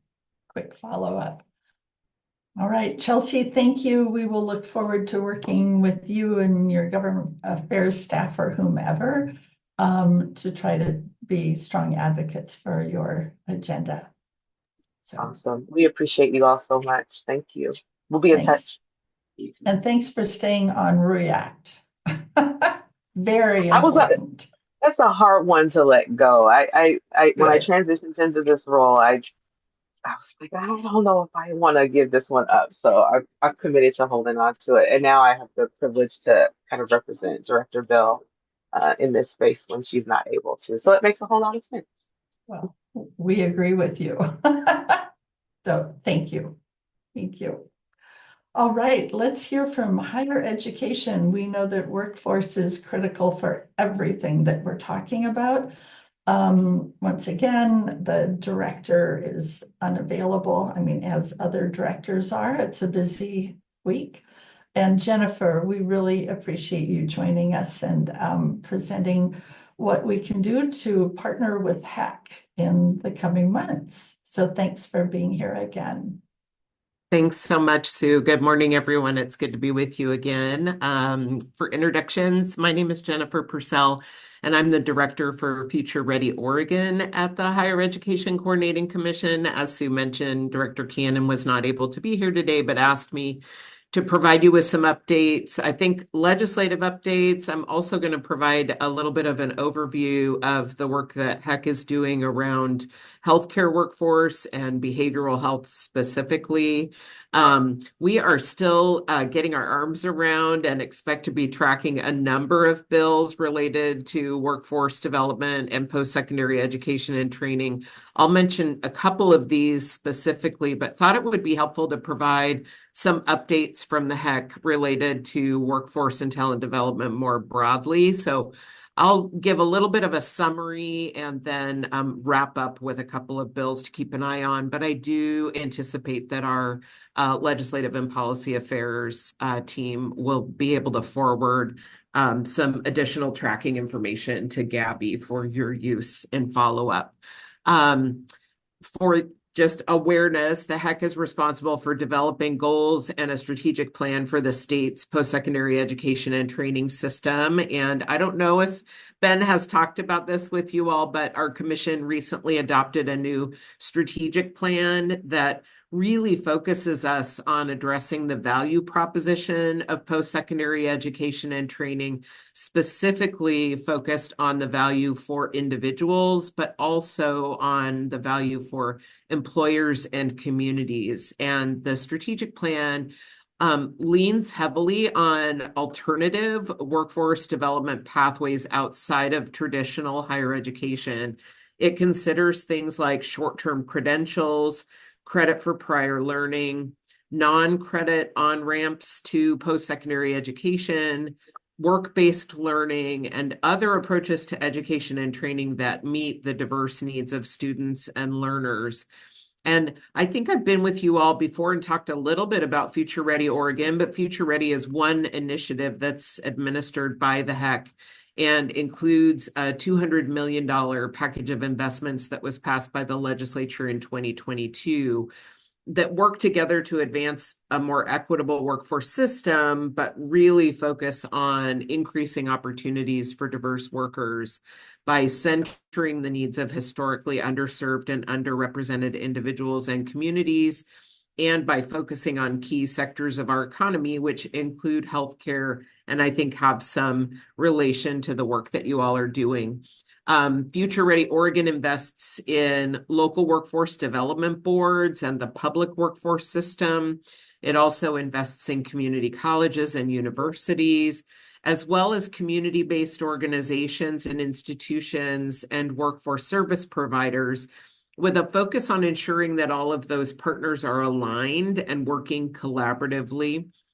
One objective of Future Ready Oregon is to identify new strategies for workforce and talent development. And we've been implementing the program for about 2 years now. And it's really teaching us that in order to increase opportunities for diverse workers, programs and policies must center the needs of historically underserved and underrepresented communities and ensure that education and training is responsive to the unique needs of learners. Focusing on key sectors of our economy is providing for sector strategies that can address critical workforce shortages and strategic workforce opportunities. And partnerships ensure that community education and industry are all working collaboratively towards a common goal. Additionally, Future Ready Oregon included flexible funding that allows for us to address systems capacity and student support simultaneously. And this is something that we're learning is really important to the success of individuals. And the funding couples education and training supports with comprehensive wraparound services to meet the basic needs of students and learners and ensure that they have the resources they need to be successful in education and training, as well as transitioning to the workforce. Future Ready Oregon is really intended to be an ecosystem shift in how we deliver education and training with the student and learner at the center. And one of the strategies that we've employed is the establishment of sector-specific industry consortia. And industry consortia are a shared leadership model where education and training providers, industry leaders, and employers, as well as culturally specific community-based organizations, are coming together to inform policy and program development, co-create workforce strategies, and identify replicable and scalable solutions and promising practices. And one of those consortia is for the healthcare sector. They've been convening for about 1.5 years now and are really focusing on the priorities of expanding and diversifying recruitment, retention, and career advancement opportunities in nursing and behavioral health career pathways. Recently, the HEC commissioned a behavioral health talent assessment. You may be interested in this. The Healthcare Consortium's next meeting is next week on January 28th, and they will be hearing a final report on the behavioral health talent assessment, the findings and recommendations. And it looks at both supply and demand in the behavioral health workforce in Oregon, with a particular focus on the geographic distribution of our behavioral health workforce, as well as where there may be gaps and opportunities.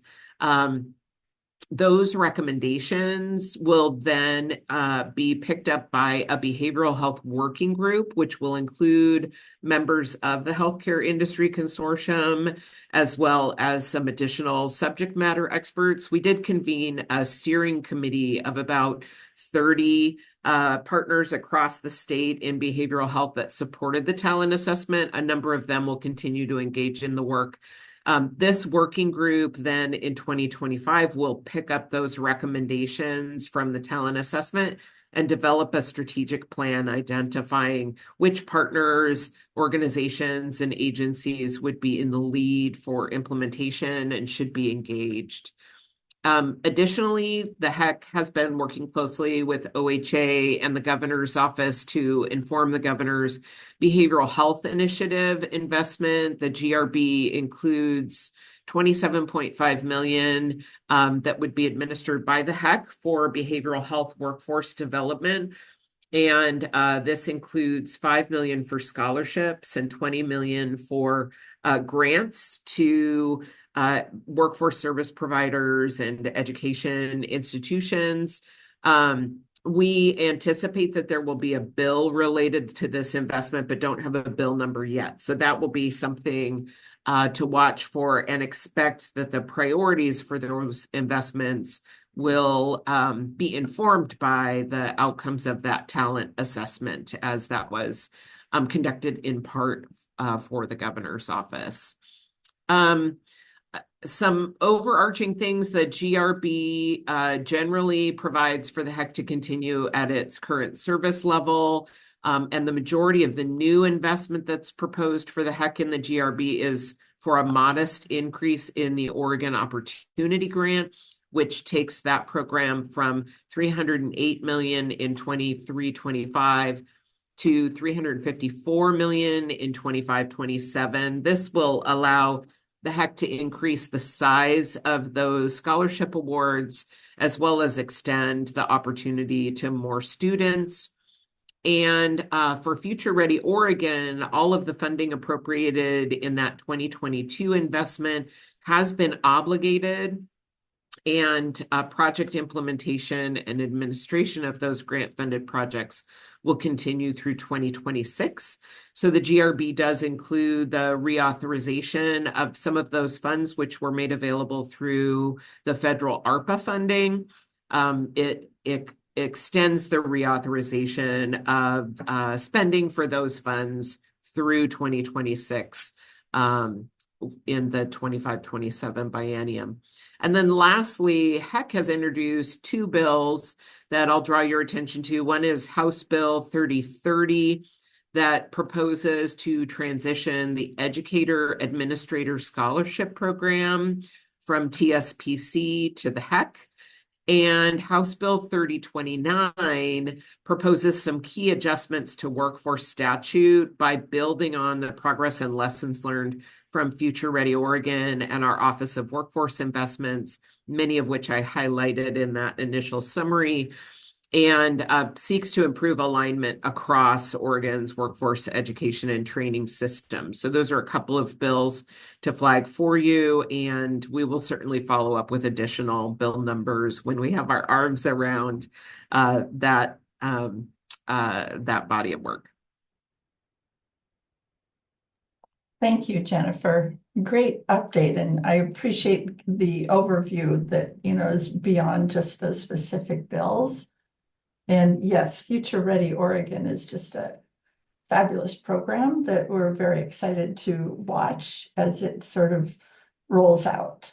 And we know that healthcare sector is key, absolutely key for us. Council members, and I know many of you are involved in workforce development. Any comments, feedback for Jennifer, or questions? Yeah, Robin. Thank you for very thorough updates. I really appreciate it. I found myself thinking about a conversation we had earlier around the Momnibus, around the Behavioral Health Early Childhood Committee. And so just thinking about how these intersections relate to each other when we think of the HEC and workforce development and behavioral health, and how the Behavioral Health Early Childhood Committee is looking at that. There's a workforce issue there. So anyway, it's just me connecting dots, but I appreciated how thorough your updates were. Thank you. Great. Yes, behavioral health is certainly a big topic, as you know, Jennifer, and has been, but which we're delighted with. We were telling Senator Reynolds earlier this morning how excited we are to have her committee combine behavioral health with early childhood, because early childhood is often not even considered in that realm. Yes. So. And if anyone is interested, the Behavioral Health Talent Assessment should be posted to HEC's website somewhere around the end of this month. The draft report is available with the Healthcare Consortium meeting materials, which I mentioned. That meeting is next week on the 28th.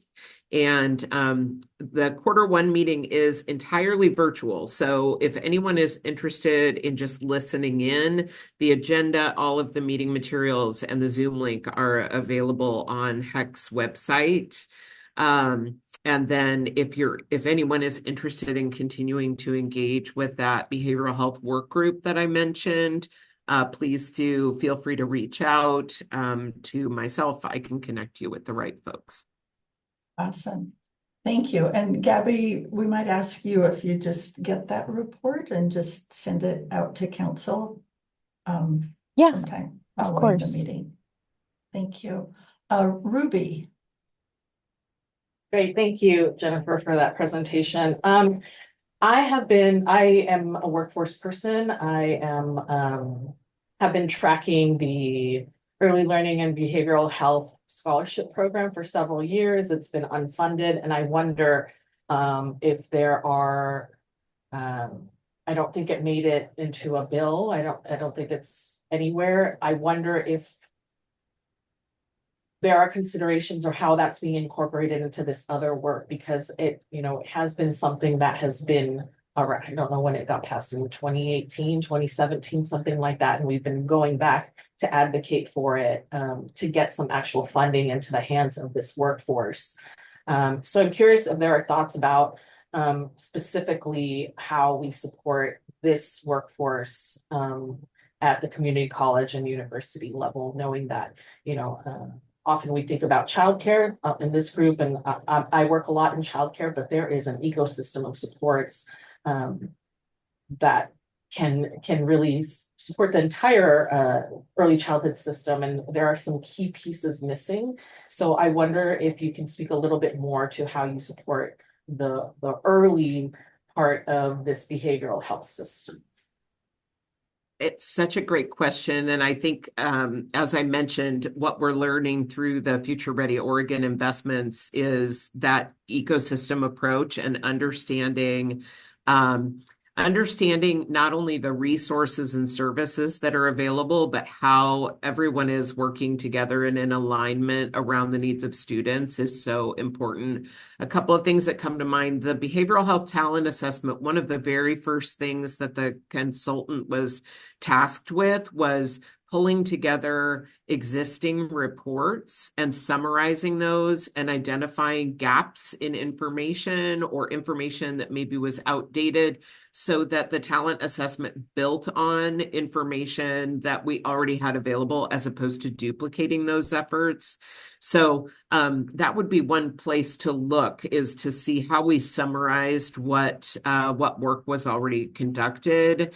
And then I will just note that the governor's investment, the proposed investment in behavioral health, workforce and talent development, definitely considers this holistic approach to supporting students. And so I anticipate, again, there will probably be a bill introduced in complement to that investment, and we'll be watching for that bill number. But we expect that investment will provide for, again, alignment across workforce service providers, education and training providers, as well as providing for the holistic needs of students and learners, whether that be recruiting people into the workforce, retaining them in the workforce, or providing career advancement opportunities.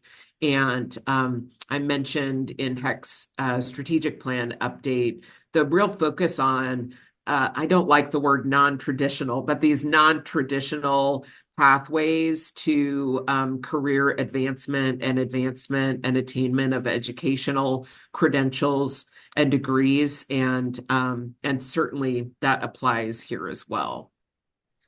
Thank you. I appreciate that. And one thing that I was going to bring up during this meeting, and my interest in seeing a presentation about the report that came out resulting from HB 2991. So it's, Jennifer, for your information, I don't know if you're aware of this very lengthy 187-page report about overcoming barriers for Oregon's early childhood workforce. I think it would be, if you're not aware of that report, it's an interesting report to kind of see these specific things that you're talking about, non-traditional pathways, and sort of barriers to that workforce. A lot of work went into that report, and with pretty diverse perspectives. Right. Culturally specific organizations, various providers participating in this work, and researchers that are also focused on early childhood and diversifying the workforce. So it'd be really interesting what the overlap there is, and don't want to waste the opportunity of all the work that went into this report. That's great. If I don't have the list of reports that were reviewed and included, because this focuses on early childhood workforce, I'm guessing it's not included in the behavioral health talent assessment, but I will definitely flag this for our healthcare consortium coordinator and for the behavioral health work group as well. So thanks. And I see Alyssa put that in the chat. Thank you. Yeah, right. Thank you. Any other questions or feedback for Jennifer and Ruby? Thank you for mentioning that report. Very important one. All right, Jennifer, thank you so much. We appreciate you coming again. It's always good to see you. And we really appreciate the work that you're doing and all of the staff at HEC. Likewise. Thank you so much. All right, have a great day. All right. Wow. Good workforce. It's great that we've got all of our partners today. Speaking of whom or of which, I see that Fairbores has joined us from ODHS. Good morning, Fairbores. Good to see you again. Good morning, Sue, and everyone. Thanks for being here. Of course. So we've had quite a morning. We had the governor's education initiatives advisor here, Jonna Timms. Then we had Senator Reynolds talking about her, new committee in the Senate. And now we are excited to hear from our agency partners and understand how can we support you in the next 5 months and then beyond that. But we appreciate you being here and would love to get any update you want to offer, Fairbores. Thanks again, Sue. Again, good morning, everyone. I feel like we have entered a new dimension, which will be within at least the next couple of years. But, resilience is our friend. So we hope so. Yes. We'll stick with that. Again, glad to be with all of you. As you know, we had a very focused agency request budget process. And frankly, before the December revenue forecast, which came at the end of November, we were looking at some significant reductions to basically come in line with what the state budget required. Naturally, the November revenue forecast was very positive, and most of those things got restored. But there had not been a lot of new initiatives moving forward. Naturally, there are a lot of bills that we're tracking, and next time we meet, we can tell you there are a lot of people who have great ideas about ODHS, about kids, about other things. Some of them are really good. Some of them, are not productive. But as we move through the session, we'll keep you posted as to how we are dealing with those. Naturally, we are very interested in the system of care bill, the LC 346. I don't know if they have assigned a bill number to that yet. Yesterday, they were still awaiting a number. And we are also very interested in Senator Reynolds' Momnibus bill, which you all know about. Specifically as it relates to LC 346, the elements of those that we're really closely tracking is one of those elements improves access and quality of treatment for children. That's something that's really important for us. That's something that, the system has been struggling with. As it relates specifically to parents and guardians, oftentimes they face many barriers in accessing mental health, substance use treatment. We just had a case review yesterday, just heartbreaking case around 17-year-old that passed away because of using fentanyl. And the lack of resources, both to help her, because, you kind of get stuck in this, you're not an adult and you're not exactly a child. And those services are not readily available. Thanks to my colleagues, Dr. Hadi and Oregon Health Authority, we're working very closely together to help stand up some of those services. But this element of this bill actually will allow parents and guardians to consent to behavioral health care for their children, including inpatient care. And that's really important. Some of you may remember a recent case in Lane County where a young man, African-American man, committed suicide. And we were not able to help him. There was actually a placement available for him, but we could not get the permission. I don't want to go into the details of the case, but there's also not civil commitment for under 18.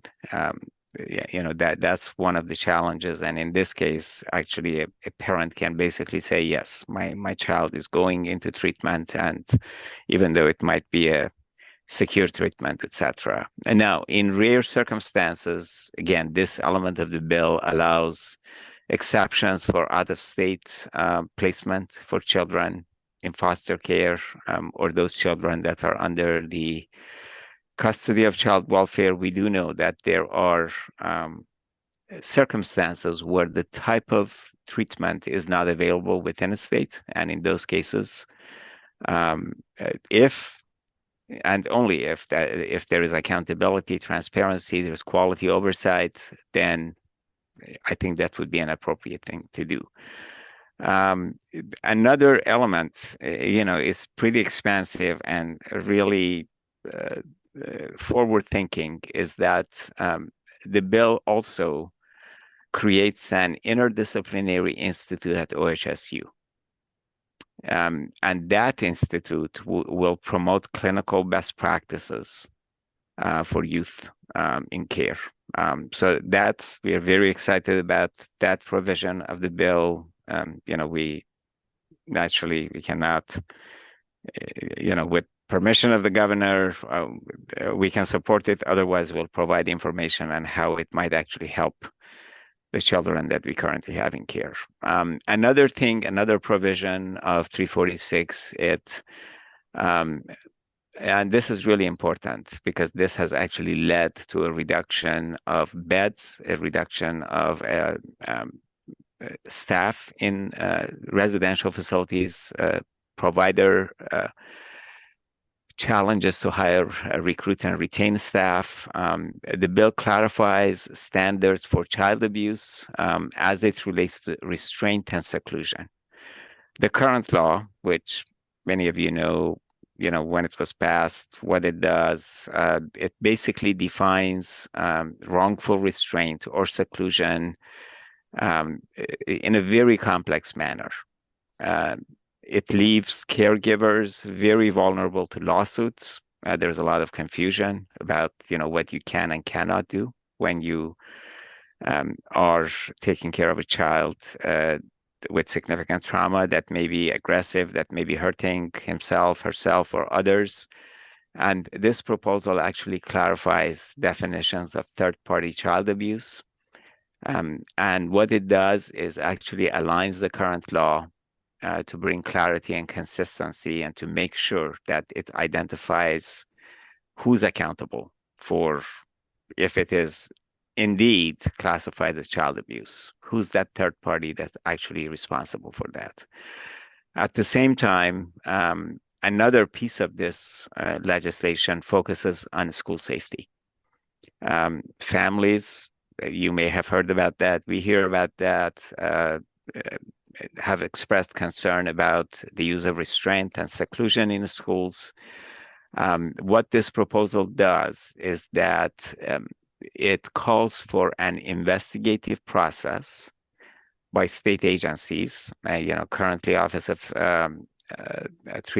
Training and Safety, ODIS, in ODHS does that investigation. National Law Enforcement can do that as well.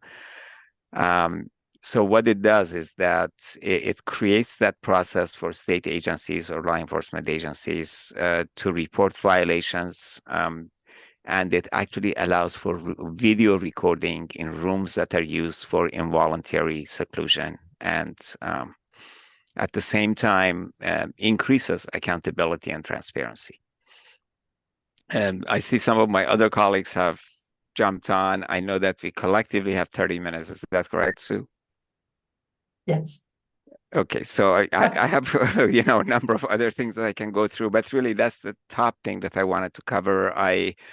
I can't talk about the omnibus bill, but you've already heard from Senator Reynolds, and I'll stop here. At least I see Dave on the call. So and at the end of the day, if there's time left, I'll come back and talk about the omnibus bill as well. Okay. Thank you, Fair Boys. Sounds like that System of Care bill, or LC, covers a lot of important issues. So thanks. Dave, welcome back. It's always good to see you here. Thanks for being here again. Of course, of course. Happy. So I did send some slides. I know we don't have a ton of time left. Sue, what do you think? Do you want me to show slides, just sort of chat through some of the main things? I know Fair Boys didn't do slides. I feel like I've come without slides, and my other guys came with slides. So I tried to be better here, and now I don't know what to do. Sue, help me out. Help me out here, Sue. Well, we did get your slides. Thank you very much for sending those, Dave. And I think for the council, the behavioral health piece is just a centerpiece for us. Yeah. Obviously, it is for Omnibus as well, but so perhaps you could focus. I'll just talk through some things maybe today, and sort of the slides can be sent around. Just make sure that folks sort of have, and if there's any questions, happy to follow up with anybody from there. Does that sound good? Yep, that would be great. And then we'll hear from Alyssa and whatever is happening at Delk, and then see what time we have left. All right, I will be efficient with my timing. Fair Board set a high bar for me on efficiency. Yeah, so yeah, I mean, I like Fair Board's. There's like still a lot of analysis going on with the bills that when were introduced, and sort of the big gigantic number of bills that dropped. I think we'll have a lot of work closely with Senator Reynolds, Rep Reynolds, on the omnibus package, and lots of interrelationships between us and ODHS and Delk, of how sort of all of us are together on those pieces. And so I think a lot more to come on relationships there. I think we had broadly talked about in before of a few of our policy option packages that have sort of a direct, I think, link to sort of ELC and ELC priorities. I think the piece that maybe there's sort of a small one that's in our slide sets around, or in the slide set of some child Medicaid, behavioral health, home and community-based services work. It's sort of a smaller piece. There's some DHS components of this program, and sort of continue to try to figure out ways for better access to home and community-based services for children and youth with behavioral health needs, from just better case management systems. Honestly, there needs to be sort of a better expanded provider network. Obviously, that tool doesn't work with every kid, and especially the more complex kids with other complex SMI and other issues. So I think the concerns and things that Fair Board's brought up about commitment statutes for kids and other things, there's just a lot of work, I think, ahead of the legislature on where to sort of find that. I don't even know the middle here of of a challenge that clearly is out there in kids to be able to get access to services need. I did want to focus on one of our big budget asks, which is expansions on as sort of our residential plus study and just really a focus on how we are going to continue to increase capacity and therefore then shorten wait times for residential programs. Obviously, both adults and kids, like as this goes through and as, we hope we get legislative support, that there would be more psychiatric residential treatment facilities and substance use disorder treatment beds, a variety, included sort of a focus on kids. Now, there's not sort of a specific we're going to build X number of beds for children. I think it will depend on as we go out for for competition on this, sort of what comes back. But clearly there is not enough residential beds for youth and kids that are out there. So that's a pretty big ask of $75 million to do that work. So I did want to focus a bit on that piece. We've got a couple of legislative concepts. I think the one maybe to focus on is LC 464, which again, to Fairbore's point, there should be a link in the slides to what that, this one's really about improving the quality and functionality of data collected in the Children's Health Report, which was established by the legislature in 2018. We just feel that there's more valuable, targeted, and timely data sources that have become available that can better inform strategies, especially around, addressing inequities in children's health.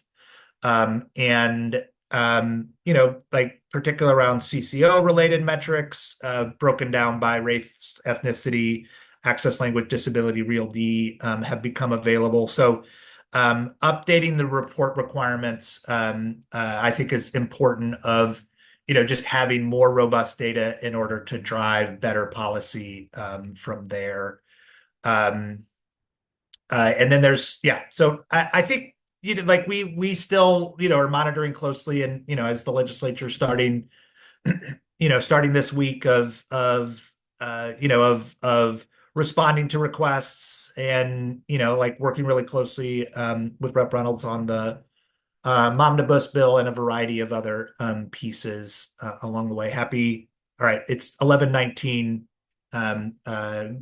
There still is a little bit of time for Alyssa to chat about her pieces, and happy to take questions as Fairbore's was. Awesome. Thank you, Dave.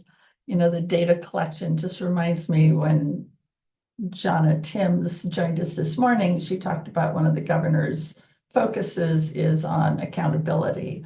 And it's certainly something that the council is also talking about and aware of. So appreciate that focus on the 464. Alyssa, hi, good to see you again. Good to see everyone. Anything happening at Delk? Just a few things. I'll be quick. So kind of building off what Fairbore shared, we all had that 1% cap in our agency request budgets aside from governor's initiatives. And as Fairbore shared, we saw some big shifts. So there's about a $2 billion swing between the September and November revenue forecasts. And so we went from having really tough conversations about cuts to the Delk budget, which for an agency like ours with really lean operations means cuts to services, to actually being able to add new investments. And so there are a couple of pieces in here we want to highlight. With the governor's goals for customer service and ensuring capacity for both efficient and equitable service delivery, there's 2 POPs in the GRB that help with this. The first is POP 101 for about 4.7 million. This will grant us 14 positions, primarily focused within operations, but looking across accounting, HR, project management. It also would give us a little bit more comms capacity. And then POP 105, which is 3.1 million in federal funds for 13 positions across the child care licensing division. So to beef up both our licensing and investigations capacity to get closer to best practice caseload. And this connects with our DELC strategic plan, goal 6, really focused on developing and improving operational foundations for efficient services. Outside kind of those foundational pieces, literacy, of course, remains a governor's priority. And so a version of our POP 580 is moved forward in the GRB, and that's 12.5 million for a combination of birth through 5 literacy investments. There's 10 million for that. 2.2 million for Dolly Parton's Imagination Library to fully fund the 65% of eligible children statewide, and then 266,000 for us to revise the early learning and kindergarten guidelines and develop some literacy framework and alignment with ODE's literacy framework. We did submit our birth through 5 literacy report that Jonna mentioned in December. I've just dropped a link in the chat, but this is inclusive of not just DELC's latest recommendations, but really reflecting the robust community input we were able to do alongside the Department of Education in understanding what families and providers want and need when it comes to early literacy in early learning settings. The other POP we're really excited about, or investment, I should say, is 4.75 million for a tribal early learning fund. This would allocate $500,000 per tribe, and the Tribal Advisory Committee requested that there be a 5% set aside for DELC to offer contracted services and supports. So that's about $250,000 for DELC, and we're currently working with the Tribal Advisory Committee on redistribution plans for any tribe that may not be able to spend that full amount each biennium, so that dollars aren't left on the table. But the tribes felt that there should be an equal distribution given the varying challenges or barriers that different tribes receive based on their location and the number of families they're trying to serve. We also saw an investment in the GRB around infant early childhood mental health consultation. As Senator Reynolds said earlier, there was definitely some interest in this area in the Senate Early Childhood Behavioral Health Committee yesterday, but there's 4.35 million to expand the regional capacity for mental health consultants. And we're in the final stages of working with the Racial Justice Institute within the Coalition of Communities of Color to release their latest report on both the opportunities and challenges providers are facing around suspension and expulsion, as well as their recommended approaches to reduce suspension, expulsion, and care. So we'll share that with you all once that's finished. Legislatively, we have a few bills. So our first bill is House Bill 2811, and this codifies the Imagination Library of Oregon program that Jonna mentioned earlier. So it takes the legislation from 2023 and makes some slight modifications after working with DOJ, and will just help codify this program in statute since it was funded through a budget note last session. House Bill 2814 is focused on childcare licensing and creating alignment between our 3 license types. And so there's some inconsistency that's causing some unnecessary obstacles for providers. For example, for whatever reason, registered family caregiver to child ratios are in statute, whereas certified family and certified center are in rule. So we can be a lot more flexible working with you all on the centers and certified family, and we're really bound on registered family. We also have, on the flip side, the ability to waive certain requirements only for registered family and not for certified family or certified center. So for example, if you're within 2 months of your license expiring and you go to schedule your environmental health inspector and they're 3 months out, for a registered family, we could say that's all right, you can keep operating, and we'll work with you once they're able to come out. for certified family and certified center, they'd have to close until that inspection can occur. And so this again gives us, it's not new authority, it's just consistent authority. And then the last bill that DELC has is House Bill 2815, and this establishes the Tribal Early Learning Plan and Fund in alignment with the recommendations from the Tribal Advisory Committee. There was a filing snafu with this bill that we discovered, and the placeholder was filed rather than the language that the Tribal Advisory Committee wrote. So we'll be working to submit an amendment to replace that as soon as possible. So those are our bills and our budget stance, and happy to answer questions. Oh, well, we certainly hear you did a great job yesterday, Alyssa, you and your staff, as you kicked off with Senator Reynolds' new committee. So I'll look forward to watching that tape. Great conversation in the Senate about Raise Up Oregon and the council's role, and a lot of just engagement from the committee itself. It was great to be in front of House Early Childhood Human Services as well in the morning, but there wasn't the same Raise Up Oregon component. So we're excited that they'll get to take a look at that plan, and hopefully we'll get to dig into that next time.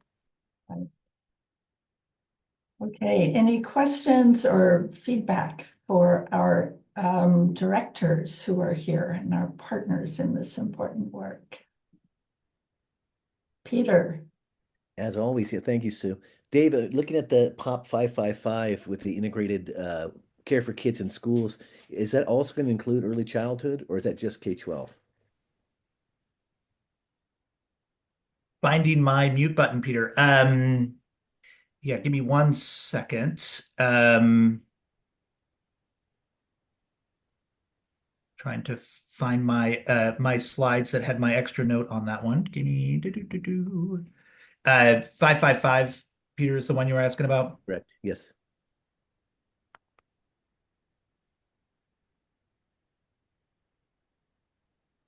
Yeah, so this one had a whole bunch of different aspects to it. What we got, like what we put forward to the governor's office had a lot of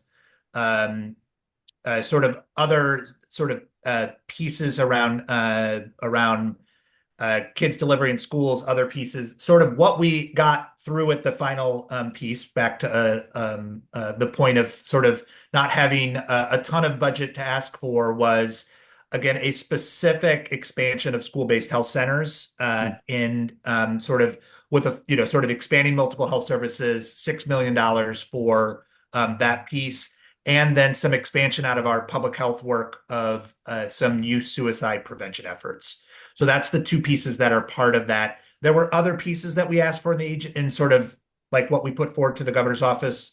Again, what the governor's budget was able to afford were sort of those two pieces that came out. Gotcha. Just if you're not aware of the program that we have here with Kairos, they've developed a curriculum for quality mental health associates to work in Head Start classrooms and other early learning classrooms. And the initial response has been fantastic. To be able to train up staff, Head Start staff, to qualified mental health associate status in a kind of train the trainers program. They've been seeing significant advances in behavioral health. So just for a future, just so you have it in the back of your head for the future. Okay. That's great. Yeah, I mean, I think linkages with sort of, again, like more tools for school-based health centers, even in that piece, would be great. So just where those connections can be there, Peter, happy to connect if you probably have many of them already. Great. Thanks, Peter. Great feedback. Council, any other comments or questions for our partners? And Fair Boards, I guess we're going to have to wait or get additional information from your staff and through ROIAC. But thank you, Fair Boards, Dave, and Alyssa, for being with us today. We always appreciate your time and all the great work that you're doing for kids and families. So thank you. Thank you so much. Have a great See you day. soon. So Dana Hepper, hi. Good morning. Welcome to the early council meeting, our first of the new year. So we're deciding we better be optimistic by staying focused locally this year or next 4 years, whatever it is. Yes, absolutely. I'm holding the same. Oregon is going to do great things this year. Exactly. So Dana, we really appreciate, number one, you being here, but also the amazing work that you and the coalition are doing to really raise up early childhood as a very, very important centerpiece, we hope, in the upcoming session. So we'd love to hear about your agenda and ways that you see the council being able to support the work that you're doing. Great. Thank you so much, Gabby, for sharing the screen. Good morning, everyone. My name is Dana Hepper. I'm the Director of Policy and Advocacy at the Children's Institute, here to share some of the things that Oregon's Early Childhood Coalition, that we have the privilege to convene, is focusing on in this 2025 legislative session. Next slide.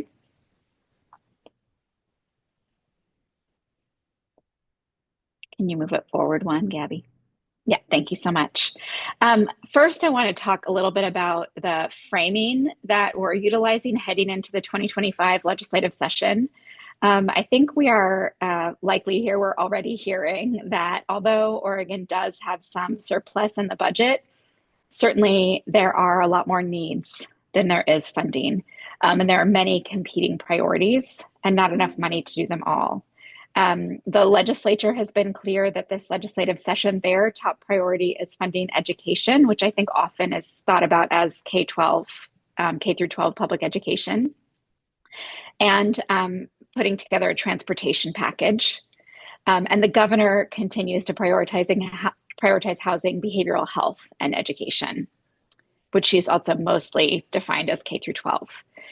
So Children's Institute and the Early Childhood Coalition, and of course, all of you on the Early Learning Council know that the work that happens in the first 5 years of a child's life both reduces the need for costly interventions down the road and makes happier, healthier human beings, which has to be, I feel like, set alongside the economic benefits.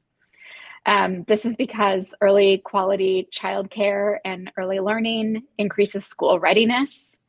As is shown here, this is because half of a child's adverse experiences happen by their 3rd birthday, and yet too often any treatment or intervention take place years down the road, maybe starting at 14 or later, after things have already started to go badly and we need to do a robust intervention. And this really just makes no sense when we actually have strategies that work early and are less costly. So we can build positive early childhood experiences that build resiliency and stop repeating unhealthy intergenerational cycles.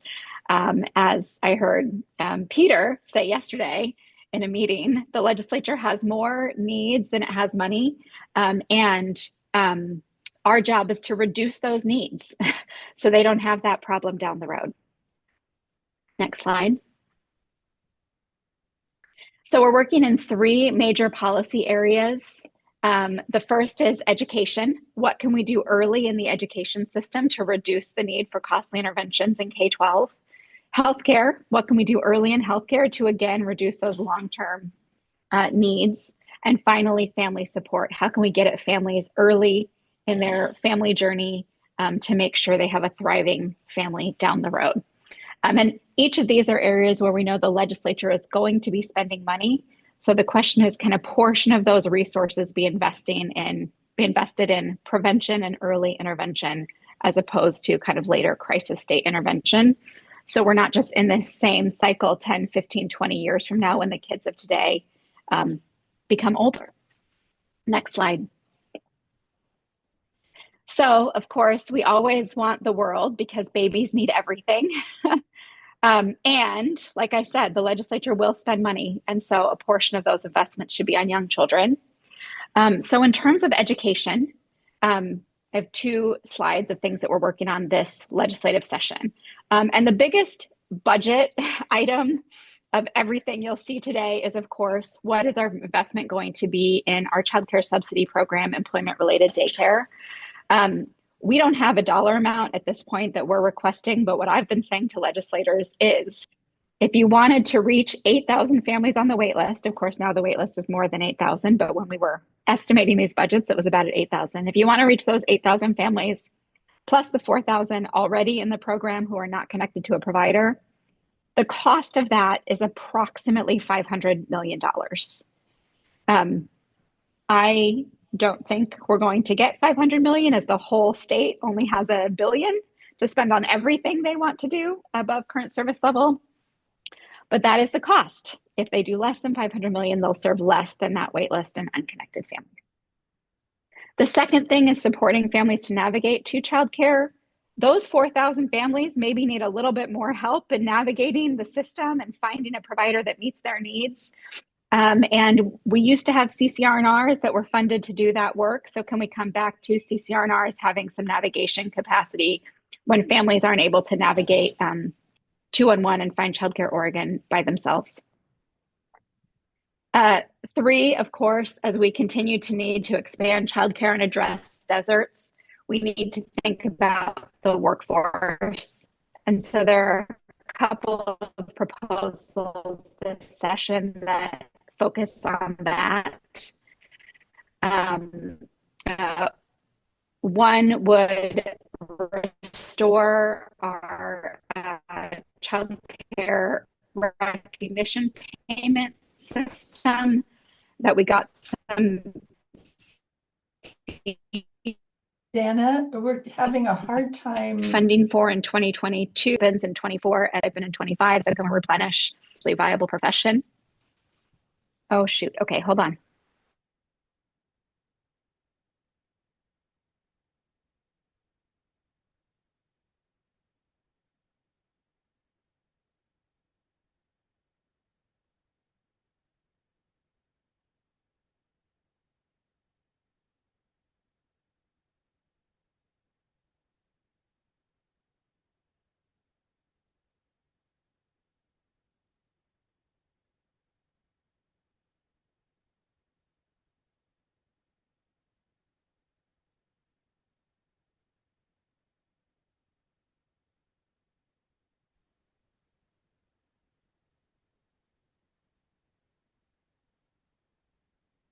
Okay, is that better? Yeah. Okay, great. Better Wi-Fi. First is provider incentive payments. Second is builds a couple more apprentice programs that are showing some promising headway in a couple of communities. And the third is strengthening community college and higher ed, lab schools, and early childhood degree pathway programs. The next is a state investment in the Federal Child and Adult Care Food Program, which both tackles childhood hunger faced by 1 in 6 kids and also tackles childcare budget sustainability. Then we have to have facilities. And one barrier we hear time and time again from providers is zoning. Finding spots in appropriately zoned locations can be a challenge. And so we have legislation to create by right zoning for childcare centers and residential zones when they are co-located with churches, schools, community centers, and apartment complexes to just expand those number of possible spaces. Next slide.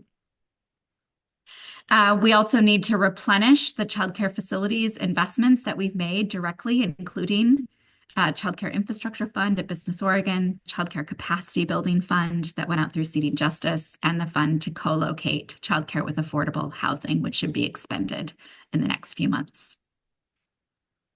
Shifting to early learning squarely, there's a Birth Through 5 Literacy Fund that just got started last year. So we'd love to see that investment grow, not wait until kids are in preschool or kindergarten to support literacy.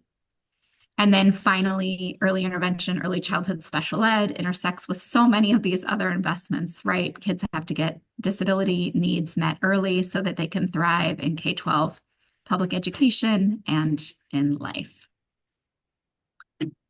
Next slide.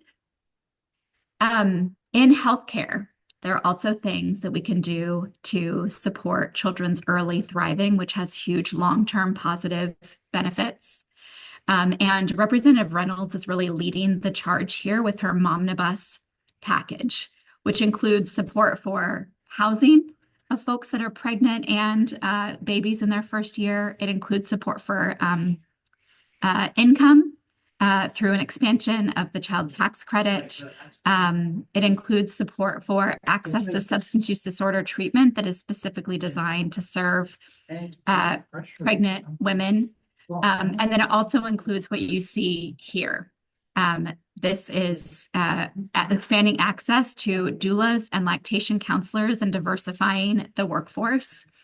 I think often, if you've heard of doulas, we often think of it as a support for the physical health of pregnant folks through the birthing process, but there's so much more that doulas do, including helping to identify postpartum depression and support folks in navigating to care. And treating postpartum depression is really significant for building that parent-child bond in the earliest months of life.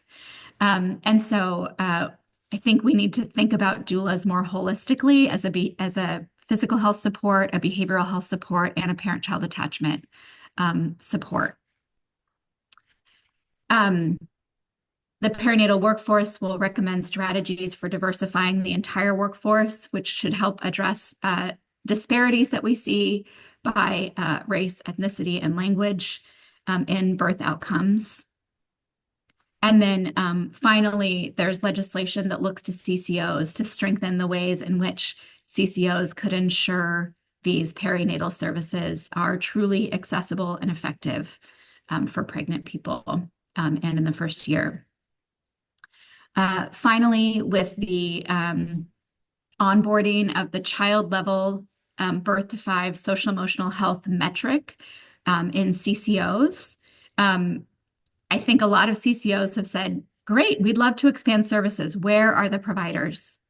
And so Children's Institute has been working to craft a package of investments that would build that provider pipeline and strengthen access to birth to 5 services, supporting CCOs to meet their metric improvements and supporting kids and families to increase access to care.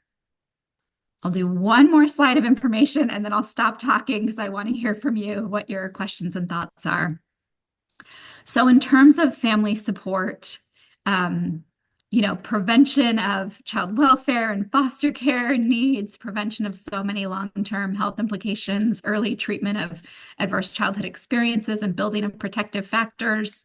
Home visiting, as you all know, it's a focus of the council. This is a huge, important investment that we can make early on that saves money down the line and helps create strong, healthy families.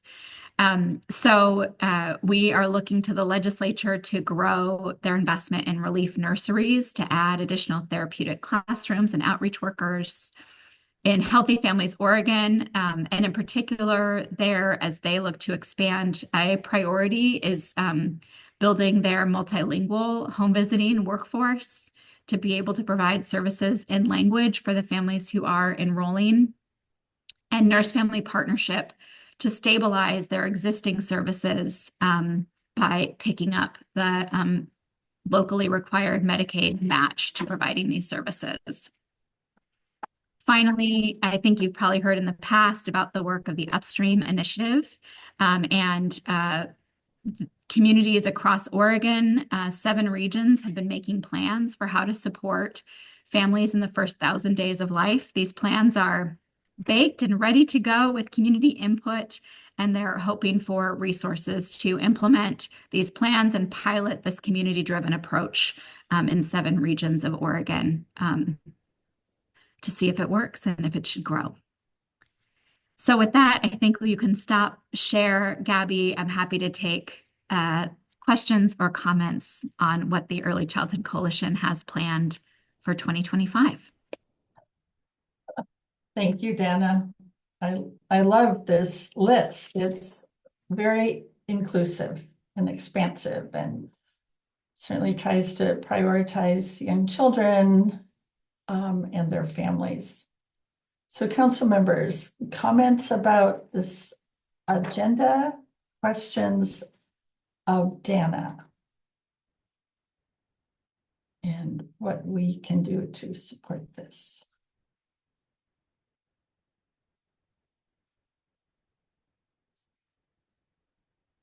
Yeah, Liz. Oh, Liz, it's doing the sound thing again. If you want to pop a question in the chat, Liz, too, I'm happy to answer it that way. If that's allowed. Public meeting.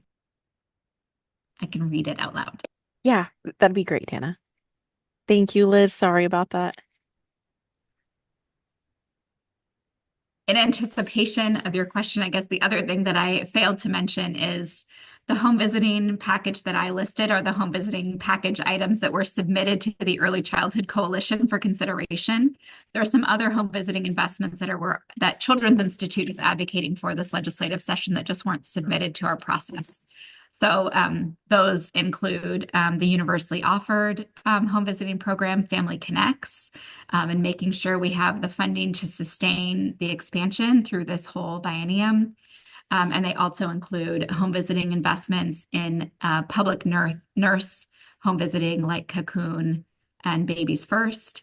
And finally, home visiting funding that runs through the Department of Human Services that is explicitly intended to prevent child welfare engagement and foster care placement.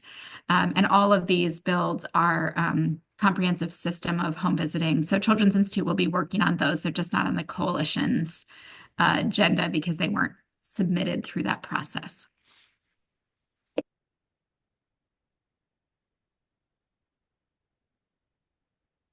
So while Liz is typing, I'm guessing. So Dana, will you just describe briefly the partnership the advocacy partnership that's been put together around home visiting? Yeah, absolutely. The home visiting providers have come together strategically this legislative session because we do sometimes get questions like, sorry about my noisy environment today. We do sometimes get questions from legislators like, wait, how is this program different than that program? And why do we need multiple home visiting programs that provide similar services? And so to stave off those questions as a sign of solidarity and to be able to explain to legislators that, different families benefit from different approaches. And so we really do need a comprehensive system of home visiting that can allow us to have programs that are truly designed to meet every individual's family's need. It is of value to have a mix of programmatic options in the state of Oregon. And we have some work to do just to help legislators understand. I mean, that's a question from a very educated lawmaker about home visiting. I think we also need just to help folks understand what is home visiting, what does it do, why does it matter, what are the benefits. So a strategic home visiting partnership has come together to develop a common set of talking points, a coordinated advocacy strategy, strong understanding of what each piece of this home visiting system is asking for, and to support so that everyone in that network can support each other to have a successful session in 2025 for home visiting and also build toward long-term strengthening of legislative understanding and legislative champions for a home visiting system in Oregon. Yeah, thanks. Excuse me. Thank you, Dana. I think it's really exciting to see the various home visiting programs come together and realize that we're all in this together and we need, instead of competing, we need to be building the partnerships. So thanks to CI for being willing to take that one on. Appreciate it. And Chairman, I just want to bring attention to Liz's question in the chat. Does the ERDC ask include a request for additional resources to provide equity and funding for rural providers? Yeah, Liz, great question. That $500 million number is based off roughly current rates in ERDC, which, as you're pointing out, are inequitable in terms of the rates for rural providers because we base them on this market rate study, and the market in rural is even weaker than the market in urban areas for what tuition paying families provide for childcare. So at this point, the $500 million estimate does not have that a change in those rates built into the estimate. However, there has been work underway, in particular led by some amazing advocates on the Southern Oregon coast to better understand what the cost would be to raise that rural ERDC rate to the urban rate and really tack down what the expense would be so that we can ensure that any investment in ERDC equitably benefits urban and rural childcare providers. And then it's up to the legislature to let us know as they put money into ERDC, would they direct any of that to that purpose? And then it's also up to the collective bargaining that will take place between the Department of Early Learning and Care and AFSCME to settle on those rate increases. And that bargaining will kick off this spring, kind of parallel to the legislative budgeting process. So it's very much on the radar and lots of moving pieces there. And I really appreciate the question. And we really appreciate the answer. It's been a question that we've been raising for a while, and trying to figure out, so what is the dollar figure that we're talking about to try to come up with that equal payment? So, thanks, Liz, for that question. Other comments or questions from council members? Ruby. Like Ruby. Yes, thank you. I will put a plug in for the Ford Families Foundation's reports on those childcare discrepancies or provider payment discrepancies in rural. But thank you, Dana, as always, super knowledgeable on all things policy related and early childhood. So really appreciate you giving us kind of a download here. I'm curious, you mentioned social emotional health workforce package, and maybe I missed any details you gave on that, but it looks like it will be a budget ask on OHA or DAS budget. Can you talk a little bit about what you envision being in there? Because earlier when we had Jennifer from HEC, I was, as you know, I'm a proponent of that scholarship program that has been unfunded for many, many years. And so I'm curious, I know folks are trying to fill in the gaps in different ways. So I wonder if there's a component there that sort of supports that piece, or just curious what that looks like. Yeah, great question, Ruby. Thanks for lifting that scholarship program back up. As many of you probably know, the legislature passed a bill many years ago to create an early learning and behavioral health scholarship program. So that does exist in state statute, but they have never allocated any money to the program to provide any scholarships to any people. So it just kind of exists in name only right now with no investment. This package, though, Ruby and council members, really is about more looking at the existing behavioral health workforce and how we can expand the skill sets of the existing behavioral health workforce to be able to have skill sets that encompass serving 0 to 5-year-olds and their parents in 2-generation models, in addition to any other populations that they serve. And so, for example, some of the modalities that Oregon has invested in the past are parent-child interaction therapy, parent-child psychotherapy, or child-parent psychotherapy, and Generation PMTO. There are a few others as well that are newer, but those three have longstanding investments in Oregon to building the workforce capacity in that arena. So one piece would just be continuing to grow the reach of those services, the reach and stability of those services strategically in Oregon. Then second, it's really building like an access pathway to those services. So a couple pieces there, for example, are Oregon Echo has a model of training primary care docs to do a better job of kind of in a host of issues, especially like in rural communities. That primary care doc is seeing everyone for everything. And so Echo provides high quality professional learning opportunities to primary care docs to be able to dig in a little deeper on a certain topic. So for example, 0 to 5 social emotional health. How can you see what might be happening in 0 to 5 social emotional health? And once you see, what do you do with that as a primary care doc? What are the short-term interventions that primary care can provide, and how do you hand off to behavioral health? Another example is, you know, a lot of 0 to 5-year-olds may not be connected to any early learning or care system, unlike the K-12 system that's universal. But most babies get to their well child visits, right? 90+% of kids in Medicaid are seeing their pediatrician in those earliest years.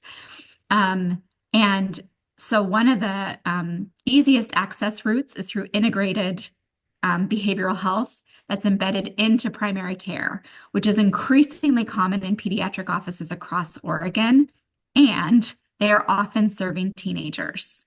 So amazing integrated behavioral health care in pediatric offices, but tilting toward older kids. So can we take those existing and maybe an expanded number of integrated behavioral health in primary care and make sure they have training, resources, internal systems to refer younger clients and get those clients served in integrated behavioral health. And Oregon Pediatric Improvement Partnership has an interest in doing that work with integrated behavioral health practices. And then this may be way too in the weeds, but Ruby, I know you like weeds, so hopefully it's okay for the rest of you. And then the third strategy there, and like building up this workforce, is getting folks trained on the DCO-5, which is the 0 to 5 version of the diagnostic manual for behavioral health disorders. What does that look like in a baby? Not to get more kids labels, that's not what we're going for, but to get more kids early intervention when we see early signs and indications that may be presenting so much differently than they present in older children.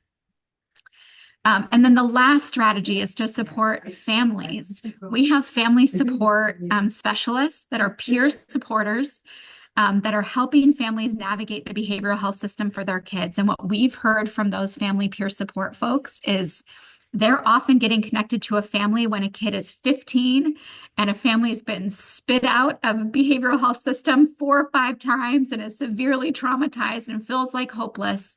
That's the moment they're getting a family support specialist.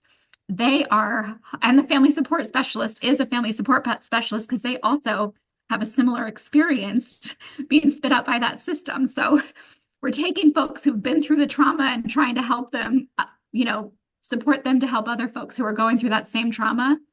They are hungry to get in sooner before folks have been chewed up and spit out and support early access and navigation and normalization and provide that effective support that peers can provide long before we get to like a real crisis state.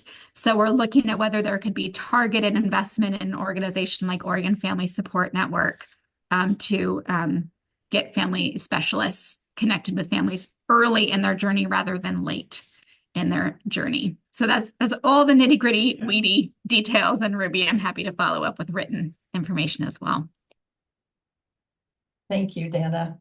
You are certainly a walking encyclopedia of early childhood and behavioral health and what's going on in Oregon, urban, rural. As I've told you before, I'm just so excited when someone cares to hear any of it. Well, we care, and we will look forward to working with you and the coalition in this upcoming session. Thank you so much. Have a lovely day. Thanks. Liz, I see your question. I'll forward it to Dana and get you a response and then just circle back with the group. Oh, okay. I'm happy to answer in less than a minute too, which is just that, yes, part of the investment is increasing the reimbursement rates. And the other part of the investment proposed, there are actually three parts: increasing the reimbursement rates, improving the payments that go to sponsor organizations that are required for home-based providers to have access. And then the third part is increasing the number of pre-approved culturally specific recipes that childcare providers can use that have already been tested to ensure that they meet the CACFP federal requirements for getting reimbursed. So those are the three pieces of the package we're putting forward. All really important. Thank you, Liz. Okay, now I'm leaving. Have a great day, everyone. Thank you for not leaving before. All right, great questions, Liz. Wow, what a morning. Thank you, everybody, for exciting conversations. As you know, what we're trying to do with these agendas is to leave more time for this interaction. So we aren't just listening to presentations, but we have time for the Q&A. And that will be true this afternoon as well. After our lunch break, we're going to be talking about the Early Childhood Equity Fund, the report that was in our packets. And we definitely have time for questions and exchange with Lorelei and the presenters. So please come prepared for more discussion. All right. Thank you, everyone. And we will see you. And Alyssa, thank you as always for being our trusted leader from this community. Okay, take care, and we'll see you at 12:30.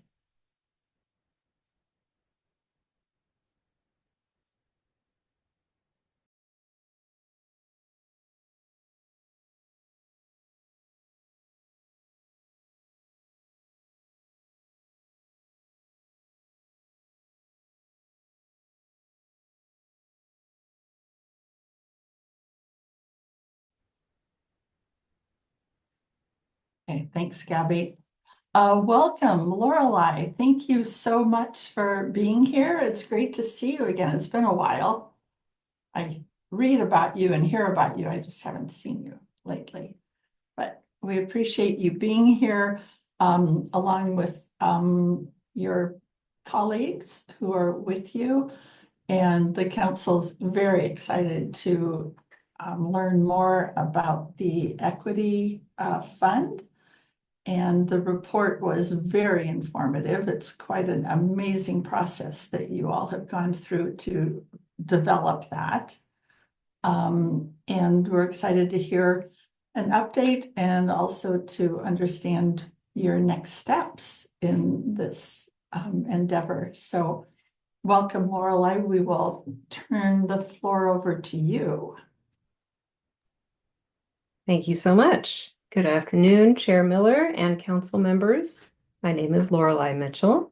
I use she, her pronouns, and I am a senior research associate at the Center for Improvement of Child and Family Services at Portland State University. And like you said, my colleagues and I are here today to share with you about the ongoing evaluation of the Early Childhood Equity Fund. And we are super excited for this opportunity. So thanks again for the invitation. And knowing that you all have had the opportunity to review some background materials and that we're hoping to hold a decent amount of time for questions and discussion, our intent is to keep our comments fairly brief. So first, we're going to bring forward some key aspects of the evaluation that we think you might find especially interesting or meaningful. And then we're going to share some preliminary findings that you already read about from the interim report that summarizes the soft launch of the two co-designed family level tools, one that's intended to measure family outcomes and the other one to measure family feedback. And then we look forward to having much more conversation with you all. So I wanted to get us started just by drawing your attention to a few kind of big picture contextual factors. For one, I think it's important to remember that the ask for this evaluation actually came directly from the same community advocates who spearheaded the Equity Fund legislation, the Early Childhood Equity Collaborative. These advocates really recognized both the need for and the opportunity to build the evidence base for culturally specific services. And as such, this evaluation is a little bit different from what you might think of as like a conventional monitoring or kind of accountability feedback loop. It's really intended to be, again, kind of a bigger picture, valuable opportunity to support learning across the whole field. And again, really build this evidence base. I also wanted to point out that both the funding stream and the evaluation itself uses a very broad definition of culture and minoritized. This is very intentional. It's one that recognizes the many intersectional aspects of identity, and for sure, including geography that is foregrounded in the legislation itself. And 1/4 of ESEF participants in the previous biennium, the 2021 to 2023, were from rural or areas of Oregon. So sometimes there's this assumption, right, that we're only focusing on race, ethnicity, and that it's really focused on more urban areas. But that's really not true of ESEF. And then last but certainly not least, we really wanted to call out DELC as having been such a great partner to ESEF, both at the administrative level and again, in terms of supporting this evaluation. Really willing to take risks, to do things differently, prioritizing relationships all throughout in a way that I've like rarely ever seen before in state government, and really demonstrating this authentic respect and support for grantee leadership and decision making.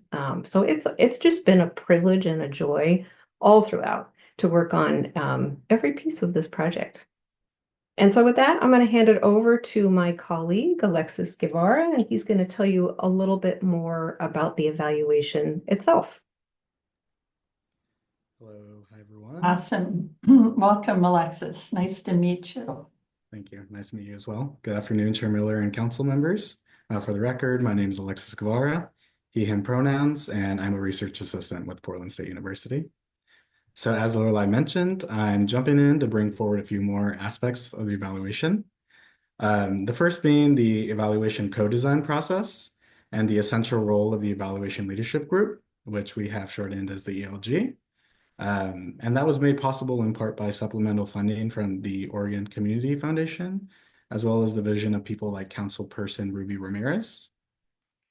We also wanted to highlight the guiding principles for the evaluation, which were established by the ELG, and you can find those on page 6 of the interim report. One of these main principles was an overriding goal for not causing harm to families or community partners with this evaluation. I also wanted to bring forward the key role of pilot testing with ESEF families and staff, made possible by supplemental funding from the For Family Foundation and the vision of people like Councilperson Robin Hill Dunbar.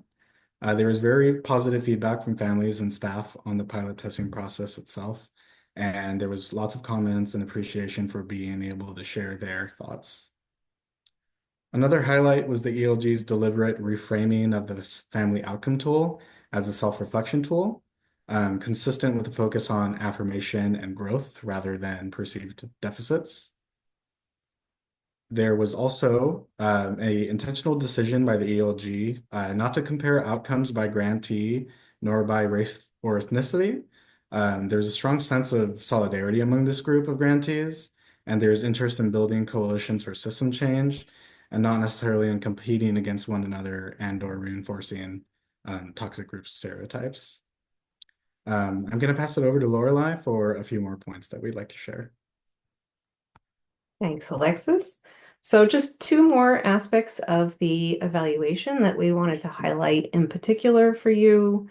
One is the somewhat unconventional decision to invite grantees to customize the tools in order to best fit the families and communities served, rather than rolling out kind of a one-size-fits-all standardized measure that is more typical. And our belief is that this will actually support more accurate data rather than less accurate data, as is often assumed. We'd be happy to talk more about that if there's interest. And then lastly, we just wanted to mention, of course, we appreciate and really applaud this state level investment in evaluation. It's amazing. It's also a very modest budget when you look at the number and the diversity of grantee organizations, which is 25. We have the equivalent of one full-time person to support the evaluation across all of those grantees. The most glaring shortfall, however, in our opinion, that we wanted to draw your attention to is the lack of funding to support even a very small stipend for family participation in the evaluation. This is kind of out of step, I think, with current practice, and it probably reflects that the evaluation is a bit older now. But the grantees have repeatedly asked us if this is something that can be remedied. So we would love to sort of get your minds thinking on this as well, and any help that you might be able to offer with problem solving there. And now I'm going to turn it over to our esteemed grantee partners and two members of the evaluation leadership group who have been co-designing this evaluation along with 8 other colleagues. I think we're going to start with Kamisha Manley. Yes, Kamisha, I'm going to hand it over to you. Lorelei. Good afternoon, Chair Miller and council members. It's great to be here with you all.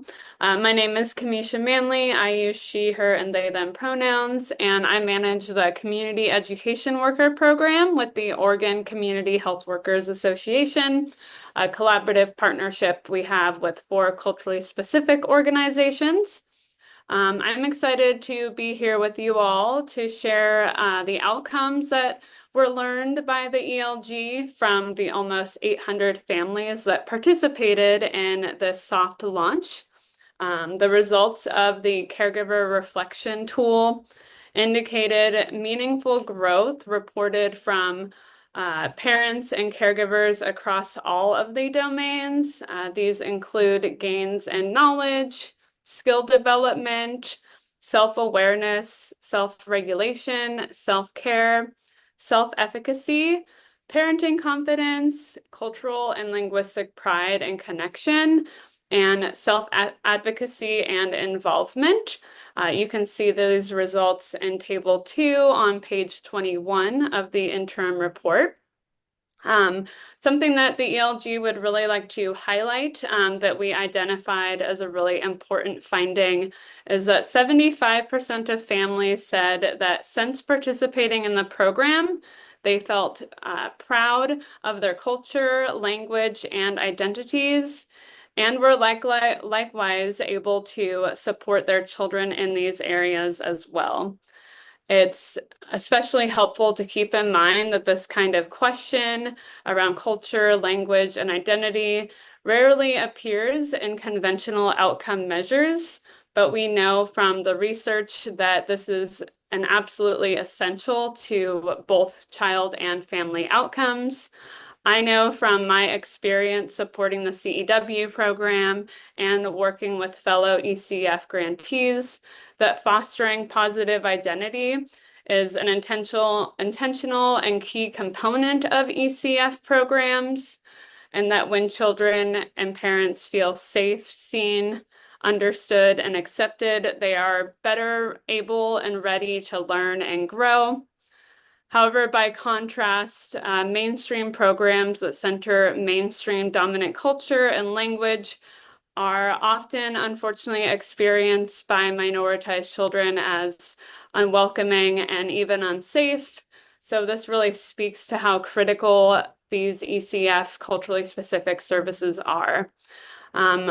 I encourage you and we encourage you to read or review what was shared in families' own words, all the profound learning and growth that they reported experiencing on pages 23 and 27 on the interim report. With that, I'll pass it to my colleague Deanna to talk about feedback. Awesome. Thank you, Kamisha, and welcome, Diana. Glad to have you here. So much. Good afternoon, Chair Miller and council members. My name is Diana Contreras. I use she, her, ella pronouns, and I'm the Early Learning Program Manager for Ready, Set, Go at Metropolitan Family Service. And it's a great pleasure to be here with you today. As I am going to be sharing a little bit more about the family feedback and overall, just very enthusiastic feedback from all of the items that were measured. 96 to 99% have rated the program really good or fantastic along every dimension. And almost 100% said that they would recommend the program to other families that they know, which this to us says a lot. We know that in minority communities, the word of mouth is really, really important. So if my neighbor tells me that there's a program that will benefit me and my family, then I will most likely go and check it out and really try to understand what services are being provided there.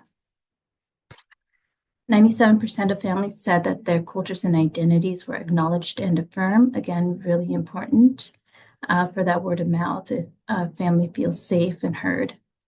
96% said that their cultures and identities were reflected in program staff, materials, and activities. 97 to 98% of families also said that they felt accepted for who they are, that their values and beliefs are respected by the program, and that they were able to learn in ways that worked for them and that they felt comfortable.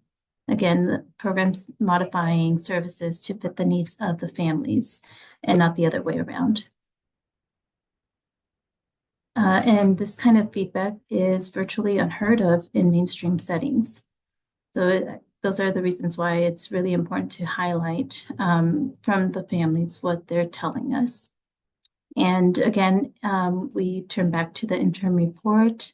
And if you can pay attention to pages 14 through 16, you will read a lot of wonderful, wonderful quotes that families had left in those tools that were used. I'll read one right now because I think it's really important to highlight. Again, me encantó que respeten mucho las opiniones de cada persona y cultura o religión. So I love that they respected the opinions of each person and their culture and religion. So this is a quote from a participant. And when asked what they might change about the program, the number one response was nothing. So again, that was very powerful to hear that from families. And the number two response is that they would like to see an expansion of the program. This meaning adding more hours, adding more days. So they want more and more of the programs that they're participating in. They'd like to see expansion of classrooms and sites that are being offered so that it's also available for other families to participate in. So trying to share the wealth and knowledge to their communities, which is really important. Thank you so much for your time. And again, it was a pleasure highlighting some of the feedback that we heard from families. And I'm going to pass it on to Lorelei. Thank you, Diana. We appreciate your comments. Thanks so much. That's what we've got for you. So we would just really love to hear any questions, reflections, whatever you got. Awesome. Thank you, Lorelei. We appreciate you all making time for this and coordinating with our schedule. We've seen this report before and we've been looking forward to having a chance to talk a little bit. Also, it was exciting to see that two of our council members, parent or organizations, were involved in helping to support this.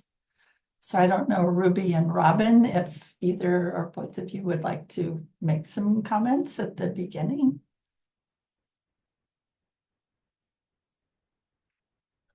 I'm happy to. Thank you to the team for presenting today. It's really great to hear an update. And I have sort of 3 comments.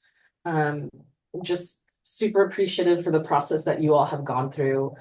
I'm very motivated by seeing processes that are co-designed, that have human-centered design involved in them, that are really thinking about and bringing in folks that are going to be impacted. And when I think about not just the development of the equity fund and sort of what went into that, but also the development of the valuation and co-designing it, right? Thinking about data justice, and instead of investigating folks that are having things done to them, those folks are also participating in this process of learning about the benefits or disadvantages of a certain program. So I very much appreciate that frame, and the sort of inclusive nature of that frame. The second thing I was gonna say is I'm really grateful for this work generally around the equity fund, thinking about the the current climate that we're in this new administration, and really the framing of, okay, so nobody wants to say EDI anymore, or DEI, or whatever the acronyms are that we've been using, but within the frame of belonging, it's difficult to argue why these services are needed, right? They're not special treatment. They are things that help families and children feel like they are supported and belong in their community. And so I really deeply appreciate that. And thinking about, Lorelei, as you said, often we think about metro areas being the beneficiaries of this kind of programming, but there are communities across the state, right? When I think about places like Morrow County, 42% Latino. When I think about Jackson County, 15%. So these pockets of different populations are spread out across the state. Some of them are more hidden than others. I think about Micronesian communities kind of in the central part of the state that don't get a lot of visibility. And so I love lifting those communities and those organizations up, and those families and those children as well. So I appreciate that deeply. And then you made a comment, Lorelei, about family stipends when families participate, and there is a move towards that, right? Compensating people for the time that they spent informing policies and practices at the state level or locally, whatever the case may be. And so I don't know what the answer is to that, right? We know that the budget situation is tight in the state and probably will continue to be. There's lots of needs, but I do know that there are some folks that do this kind of stipends and granting already. And I wonder if, Peter, when you think about your groups, or when I think about the parenting hubs and how those have parenting councils, and the early learning hubs also have these parenting sort of councils, I'm not sure if they are paid or not, or what the mechanism for that is, but it would be interesting to investigate across programs in the state how we engage families, parents and families. Are they being compensated? How are they being compensated? I know there's a desire to move away from just gift cards and gas cards and those kinds of things, and there sometimes are bureaucratic challenges around that. But I'd be curious, maybe if Alyssa knows, or Peter, in your work, how you all think about those pieces as well. So again, great appreciation for all the work that's been done today. Want to keep this loop, this kind of work going, and I don't want to lose the equity pieces that we've worked so hard to get to in the past several years, knowing what's coming from this presidential administration and sort of what the political discourse is out there right now. So very appreciative. And of course, I'm always here as a resource as well.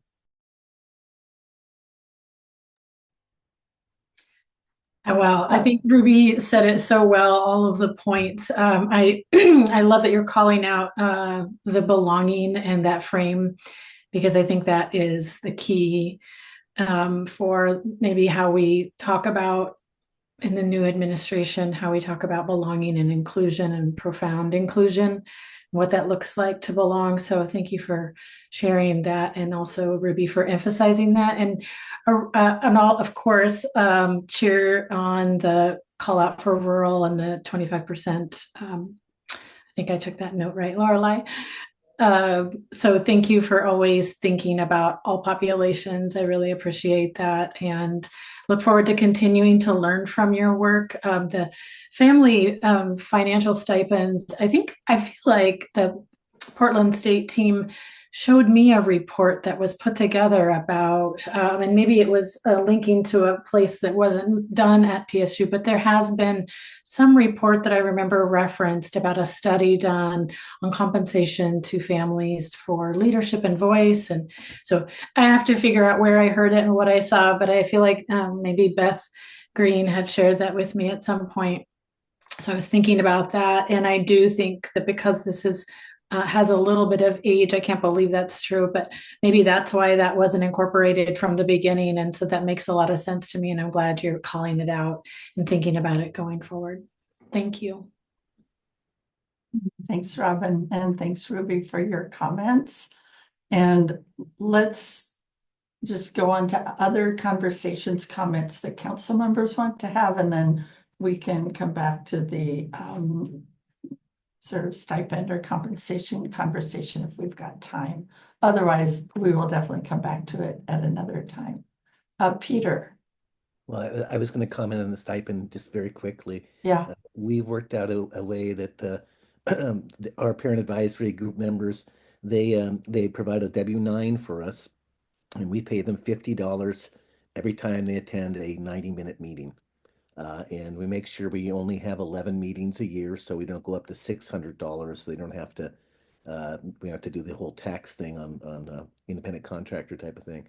So that's worked well for us, just as kind of like, and we have a wide variety of people on the council. And there are people that have said, I don't need the stipend, and that's been fine. But most of the parents definitely appreciate having the stipend. Great report. It's great to see such an encouraging report. I really appreciate your work. Well, thanks, Peter. And it certainly is an encouraging report, which we'll all be looking for even more in the future. So Lorelei or Alyssa, I don't know which one of you, what's the future of this fund? It's funded for one more year, is that right or not? The Early Childhood Equity Fund is a permanently funded program. So it is, there's no end. It's funded by the early learning account. Only there's no general fund investment. So there's no expansion in the governor's recommended budget, but we see the same, inflationary adjustments applied. So small increase. Some equity fund grantees also received one-time funding from the Birth Through 5 Literacy Fund. And so we're working now with the governor's office on the recommendations that were mentioned earlier today and how we administer the Birth Through 5 Literacy resources going forward. We had framed up that we would treat these dollars, the Birth Through 5 literacy dollars, as one time because we didn't receive them until the 24 session. And the focus was getting those dollars out quickly. And so half went to hubs through their KPI program and half went to equity fund programs as well as tribes. So there's some time limited funding on that side, but the program itself is a permanently funded program. Okay, so at this point, it'll be the current service level plus, which includes inflation. Got it. Okay. Okay, any questions, other questions from council members? And then I know we're about out of time as usual. Or comments, feedback from council. So Alyssa, I think at a future time, we would like to understand what the options are for the stipends and compensation.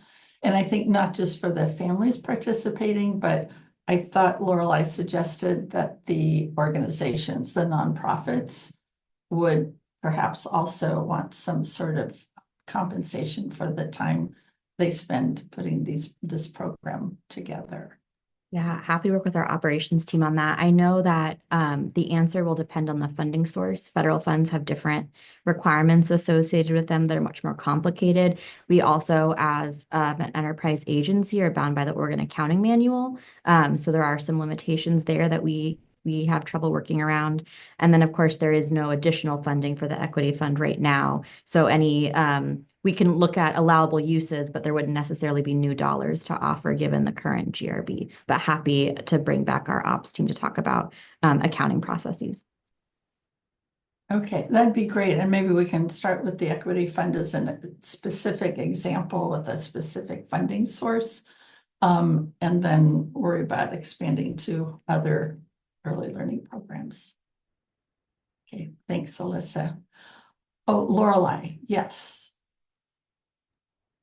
Thanks. I just wanted to clarify that the families who participated in the pilot testing processes for both the family level and the child level tools, as well as the members of the evaluation leadership group, have all been compensated. But that was largely made possible by our philanthropic partners. So that was the workaround there. I think, just being very transparent, it's a challenge at the family level for a number of reasons that go beyond simply bureaucratic. There's just a lot of them, right? So we had 800 families participate in this soft launch, and that was about 40% of families served. And we are expecting to see much higher participation in the official data collection that's going to happen this spring in April.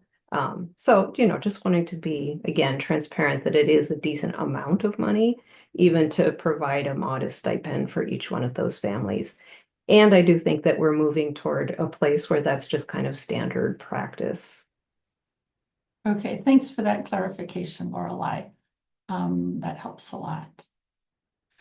So Lorelei and Alexis and where's everyone else? Kamisha and Diana, thank you very, very much for joining us. And thanks for this important work you're doing and great evaluation. It was really fun to read and fun to read a lot of the quotes that you gave from families directly. That always adds a lot to a report. So thank you. We'll look forward to seeing an update. Wonderful. Thanks so much. Have a good afternoon. So we will now go to rulemaking, but no motions today. Information. And our wonderful Legal Affairs Director, Chris O'Grady. Thank you, Chris, and all of your colleagues for being with us today. Many familiar faces here. And yeah, this is exciting, Council. This is a whole new world for outdoor school rules. So we're going to learn a lot. I'll turn it over to you, Chris, and thank you. Thank you, Chair Miller. Good afternoon, Chair Miller and Early Learning Council members. My name is Chris O'Grady. I'm the Legal Affairs Manager here at the Department of Early Learning and Care. And we have two rule presentations for you just as a briefing of upcoming rules that we will ask you to vote on in the upcoming months. The first one will be on outdoor nature-based childcare programs, and the second will be rule changes for the employment-related daycare program. And I will turn it over to Abby from the Childcare Licensing Division to go over the outdoor nature-based program rule set. All right, welcome back, Abby. Hi, hello. Hi, Happy New Year. We haven't seen you in a month or two. But this is not the last of you will see of me. Oh, good. So next slide. Gabby, thank you. Good afternoon, Chair Miller and fellow council members. My name is Abby Strom, and I'm an operations and policy analyst with the Child Care Licensing Division. This is the second of 3 presentations regarding the development of the administrative rules for outdoor nature-based childcare programs. Today, we'll review a timeline, give an update on engagement activities that have occurred so far, and then spend some time reviewing some rule content that is very unique to this type of childcare program. Next slide. So outdoor nature-based programming, like why are we doing this? During the 2023 legislative session, House Bill 2717 was passed and required DELC to create a pathway for licensing childcare programs that primarily serve children in outdoor settings. The statute requires that DELC begin licensing programs in July of 2025. This piece of legislation was brought forth by advocacy groups and outdoor nature-based practitioners who wanted to be able to offer more hours of care and access other resources that licensing can offer. According to the Outdoor Early Learning Alliance of Oregon, which is an outdoor preschool advocacy group that did support the bill, there are about 38 outdoor nature-based programs in operation across Oregon, some that exclusively provide this type of care outdoors, while others may utilize some indoor space. Currently, outdoor nature-based programs may only operate or only operate under an exempt status, such as a recorded preschool program, which limits the time that children can spend in these programs to 4 hours a day. In turn, that really limits families that can access this type of care to those that do not need full-time care. So by creating a pathway to licensing, this increases access to outdoor nature-based programs for children and families across Oregon. The benefits for children spending time in the outdoors are well researched and documented. Some of these benefits include supporting executive function, increasing a child's sense of independence and self-control. It can boost the immune system and increases children's physical activity levels, as well as supports children's love of the natural world. Next slide. So what is an outdoor nature-based program? So for the purposes of licensing, an outdoor nature-based program is a program that serves children preschool age, which is 3 years old and older, so school-age children, provides care to children primarily in an outdoor setting, and utilizes a philosophy where nature is central to children's learning. This definition is very similar to that of Washington State, which was the first state to provide a pathway for licensing outdoor nature-based programs. Programs may have limited access to indoor space, such as meeting the biological needs of children, cooking food, or as an emergency shelter, but primarily the care must be conducted outdoors. Next slide. So just an update on where we are with the timeline and the rulemaking. In September of 2024, Carol Peterson, my peer, presented to the council information regarding engagement activities that have been conducted, specifically to in regards to the community work group, which we will have I will go over briefly on an upcoming slide. We will be back to the Early Learning Council to show final proposed rules for adoption in the March meeting. But these rules will not have an effective date until July 1 of 2025. And at that time, outdoor programs may begin the licensing process. Next slide. So in previous presentations to the council, CCLD has presented our guiding principles for all rulemaking across all license types. In regards to outdoor nature-based programs, we've modified or added some additional guiding principles to the existing ones that we have used to really reflect the unique needs of outdoor nature-based environments into our consideration when rulemaking. These guiding principles, or the goal of this rulemaking, was to develop and implement licensing requirements to ensure the health and safety of children in outdoor nature-based settings. We really draw from and align with existing licensing regulations and national outdoor nature-based experts whenever possible. We use the Washington licensing regulations for outdoor nature-based programs, experts such as the Natural Start Alliance. And we also used our current licensing rules for certified childcare facilities as a foundation for developing this rule set. We incorporated knowledge and expertise of current Oregon outdoor nature-based practitioners We ensured compliance with CCDF, which are those federal requirements that come with that bundle of money. In terms of establishing ratios, required background checks, monitoring, training requirements, how we investigate complaints, and then 11 other health and safety topics. We did consider the unique physical environment, materials, and activities that are inherent in outdoor nature-based programs, and we really wanted to provide for flexible pathways for programs to meet health and safety requirements in this setting. Next. So just a little bit more about what resources were used for rural development. We used various resources, or primarily we used existing regulatory code from Washington State's outdoor nature-based programs. Then we crosswalked those rules with our existing rules for certified childcare centers.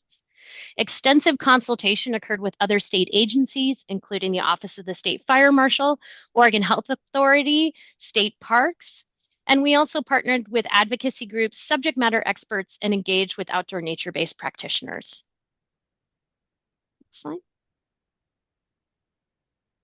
So just an update on where we at with engagement. In April and May, CCLD held a community work group with 12 outdoor learning practitioners, community advocates, and subject matter experts.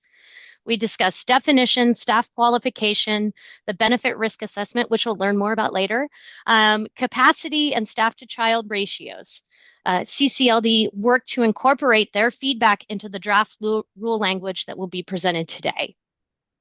DELC staff also attended the Natural Start Alliance Conference, which was held in Portland, and that also included site visits to outdoor nature-based programs in the metro area.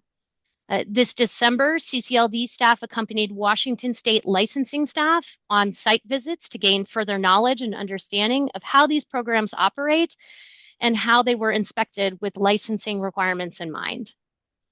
This month and into early February, we are hosting a rulemaking advisory committee, which is reviewing the rule text as a whole and providing additional feedback for consideration. The public comment period is also underway, and a public hearing will be held in late February. Okay. Okay. Now we're going to transition into the content of the rules themselves. We will, foundational health and safety standards. You'll find that several sections in our outdoor nature-based rules mirror those in our other facility rule sets. CCLD was consistent where we needed to be and where it's required, and where no changes were needed due to the unique setting. All requirements for compliance with CCDF are included, including enrollment in our central background registry. Rules regarding guidance and behavior, prohibited discipline and actions, and illness are consistent across all types of care. Slight modifications will be made in areas like injuries, and emergency preparedness. So for example, first aid kit supplies must address burns and since children may or may not, or since children may be dealing with campfires, so we wanted to make sure that first aid kit supplies included addressing any burn a child may have. We also have rules around the sudden onset of severe temperature and supplies that programs would need to address that. And then there's also a need for emergency preparedness plans to include other sorts of aspects you might run into in an outdoor program, such as falling branches or other weather-related events that may impact the environment. Okay. Next slide. So some of the things that are unique to outdoor nature-based programs that can't be found in our other types of care. Programs are required to develop what's called a benefit risk assessment, in which the program identifies risky play elements and makes plans to mitigate the risk of injury when children participate in those activities. This plan also outlines the benefit of each of these activities. The assessment includes elements of risky play, to which CCLD rules address. Or CCLD has rules that address the children participating in these risky play activities, such as foraging for plants, climbing natural features, and tool use, such as whittling, and campfire activities. Outdoor nature-based programs will be required to have a written curriculum, which connects back to the definition of an outdoor nature-based program, just stating how children being in the environment is central to their learning. Rules also address space requirements for outdoor classrooms. So an outdoor classroom is the main area where a group of children will be, as well as their overall access to natural space, which is the larger park or property that an outdoor nature-based program may access. The 75 square feet per child for the outdoor classroom, as well as the 4,000 square feet of natural space, align with Washington's codes and are supported by subject matter experts. And just for a reference point, 1 acre of land can support about 10 children with these space requirements.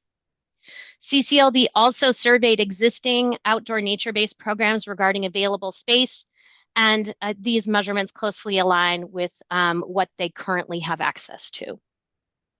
As you might imagine, sanitation requirements may look different in outdoor nature-based programs. CCLD reviewed Washington's rules regarding toileting, hand washing, food preparation and service, as well as consulting with OHA and DEQ on several of these topics. Next slide, please. An outdoor nature-based program may come across different and unique types of hazards in an outdoor classroom or natural environment. So rules must address how a program will protect children from these hazards, which may include natural water features such as the ocean or a lake or a moving river, pesticides, or exposure to extreme weather conditions. The staffing requirements are similar to those in certified centers, with the exception of directors and teachers needing additional training specific to outdoor or nature-based education. Additionally, if a program is operating more than 30 minutes away from emergency services, at least one staff member must have a certification in wilderness first aid. Staff to child ratios and group size are different than that of certified centers. Preschool age children, so children 36 months until they're eligible for kindergarten, will require 1 staff member for every 8 children. The maximum number of children in a group is 16. If they serve school age children, 1 staff member may supervise 10 children with a maximum of 20 children in the group. These ratios are similarly aligned to those for Washington's outdoor nature-based programs. The lower ratio allows for staff to better connect and support individual children as they learn and develop through nature. Staff are there for providing a specific level of supervision, and they are the fence line that would protect a child from a danger, as there will not be physical barriers to some hazards, such as walls or fences in an outdoor environment. Staff are able to give children many more yeses, meaning allowing them to do more things, and in safe ways express themselves emotionally. And I've also included on this slide, just for reference, the ratios for our certified center programs, which for preschool is 1 to 10 and a group size of 20, and then school age, a ratio of 1 to 15 with a group size of 30, just for reference. Okay. So that concludes our presentation on some of the content that is really unique to outdoor nature-based programs. As mentioned previously, we are still knee-deep in our engagement, both with the RAC as well as the public comment periods. We will be back in March at the March meeting to present the final rules for adoption. And then again, the effective date will not be until July 1 of 2025. So any questions? I know I covered a lot of content. Well, I just want to remind council that it's actually the providers of this type of childcare who've asked for staff to develop these rules. So they are excited to see these coming forward. Liz. Hi, yeah. So hopefully my audio is good.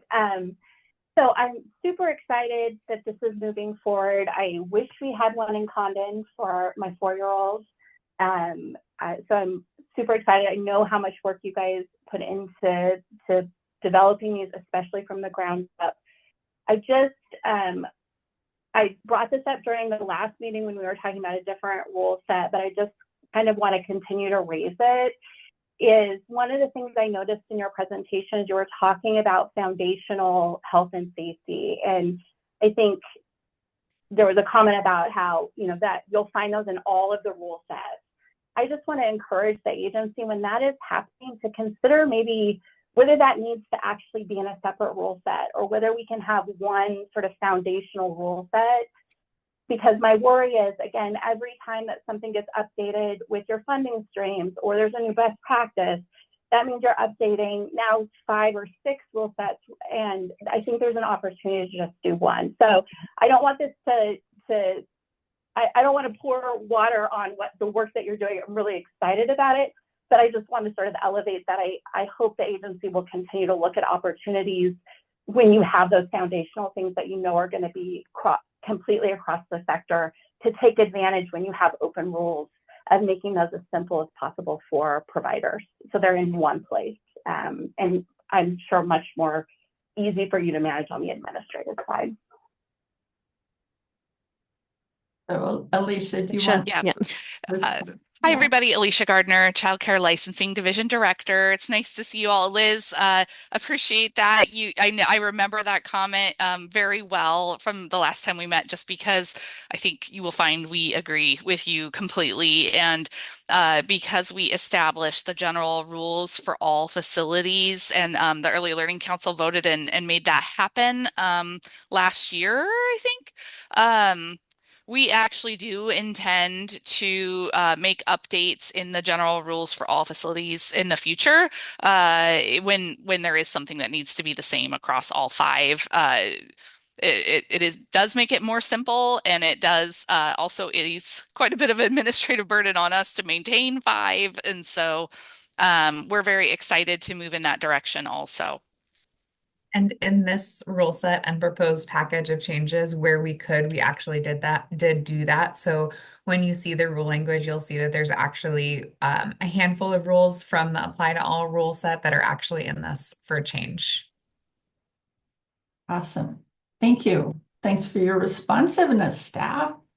They listen to us, council members. Note. Well, and Sue, can I just add one more point? I want to make sure that folks know that this is also optional. So it is not programs that are existing now, recorded programs can continue to do so. And that we just are providing a pathway for them to pursue licensing if they choose to.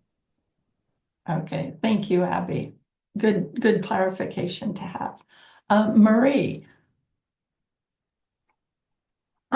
My question, I think, pertains here, but also maybe it's something I've said before, so I think I will just go ahead and ask my question here. But I appreciate this, and I all of the health and safety stuff, which was your goal in the onset of creating the criteria, is incredibly important. And I guess my question would be, are you planning to allow any exceptions? If a program has 74 square feet per child instead of 75, will you allow an exception? And the reason I ask that so specifically is, again, if we're going to be allowing exceptions to rules we're creating, is there something we need to do to flag that for equity reasons? Is there something we need to do that's a range that allows people to have, so it's not a hard and set fast rule? Because if we allow exceptions, then people should know that we're allowing exceptions for that. So I'm hoping someone can address that. I believe the draft rule language right now does have those size requirements as it pertains to space, but also states or otherwise approved by CCLD and the landowner. Abby, is that correct that language is still present?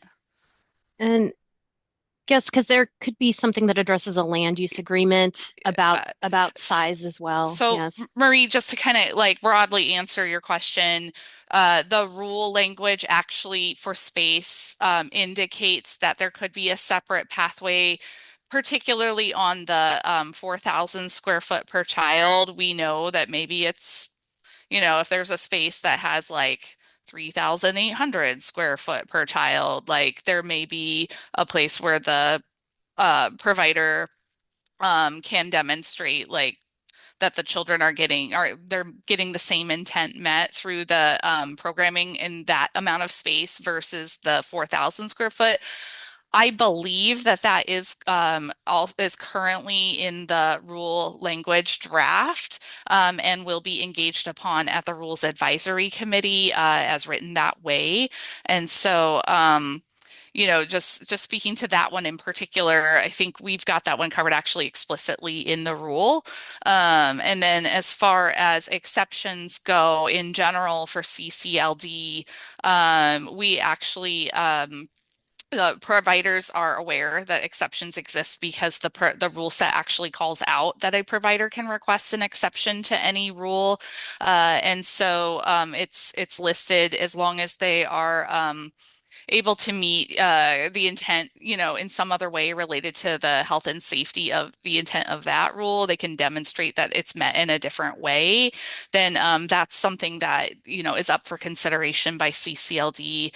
And as it relates to approving exceptions, we take a pretty in-depth approach in looking at that to determine is the intent met, and also looking at compliance history as well as longstanding safety records of those programs to determine if they're ready to comply in a different way than what the rule lays out. But these are things that are publicly available in the rule set as well as through their licensing specialist. And I believe we also have the forms readily available on the web as well. Yeah, I guess, just to say again, and I know I've said before, but when you look at a set of rules as a business person trying to start up a nature-based center care, you say, okay, these are the things I have to adhere to. And I understand you have a place on the website that says, you're allowed to ask for an exception, but typically like rules are rules. I mean, like, the laws are the laws sort of thing. So it's just a challenge, I guess, for me to wrap my mind around having a set of rules that then we know we would allow for people to come to us and say, well, as long as you're meeting the intent. So I'll stop because you've all heard this point, but for me, it's a challenging thing to be able to wrap my mind around asking business. Yeah, and our intent really actually through the exception process is to support businesses if they are asking for a different method in which they can operate. The actual intent for exception and waiver process is to offer some additional flexibility, in particular because we know that these businesses are very hard to operate. And so appreciate your comments, Marie. And really this is the model that we use. It's intended to support for these small businesses that may be struggling in particular ways that are acting in good faith.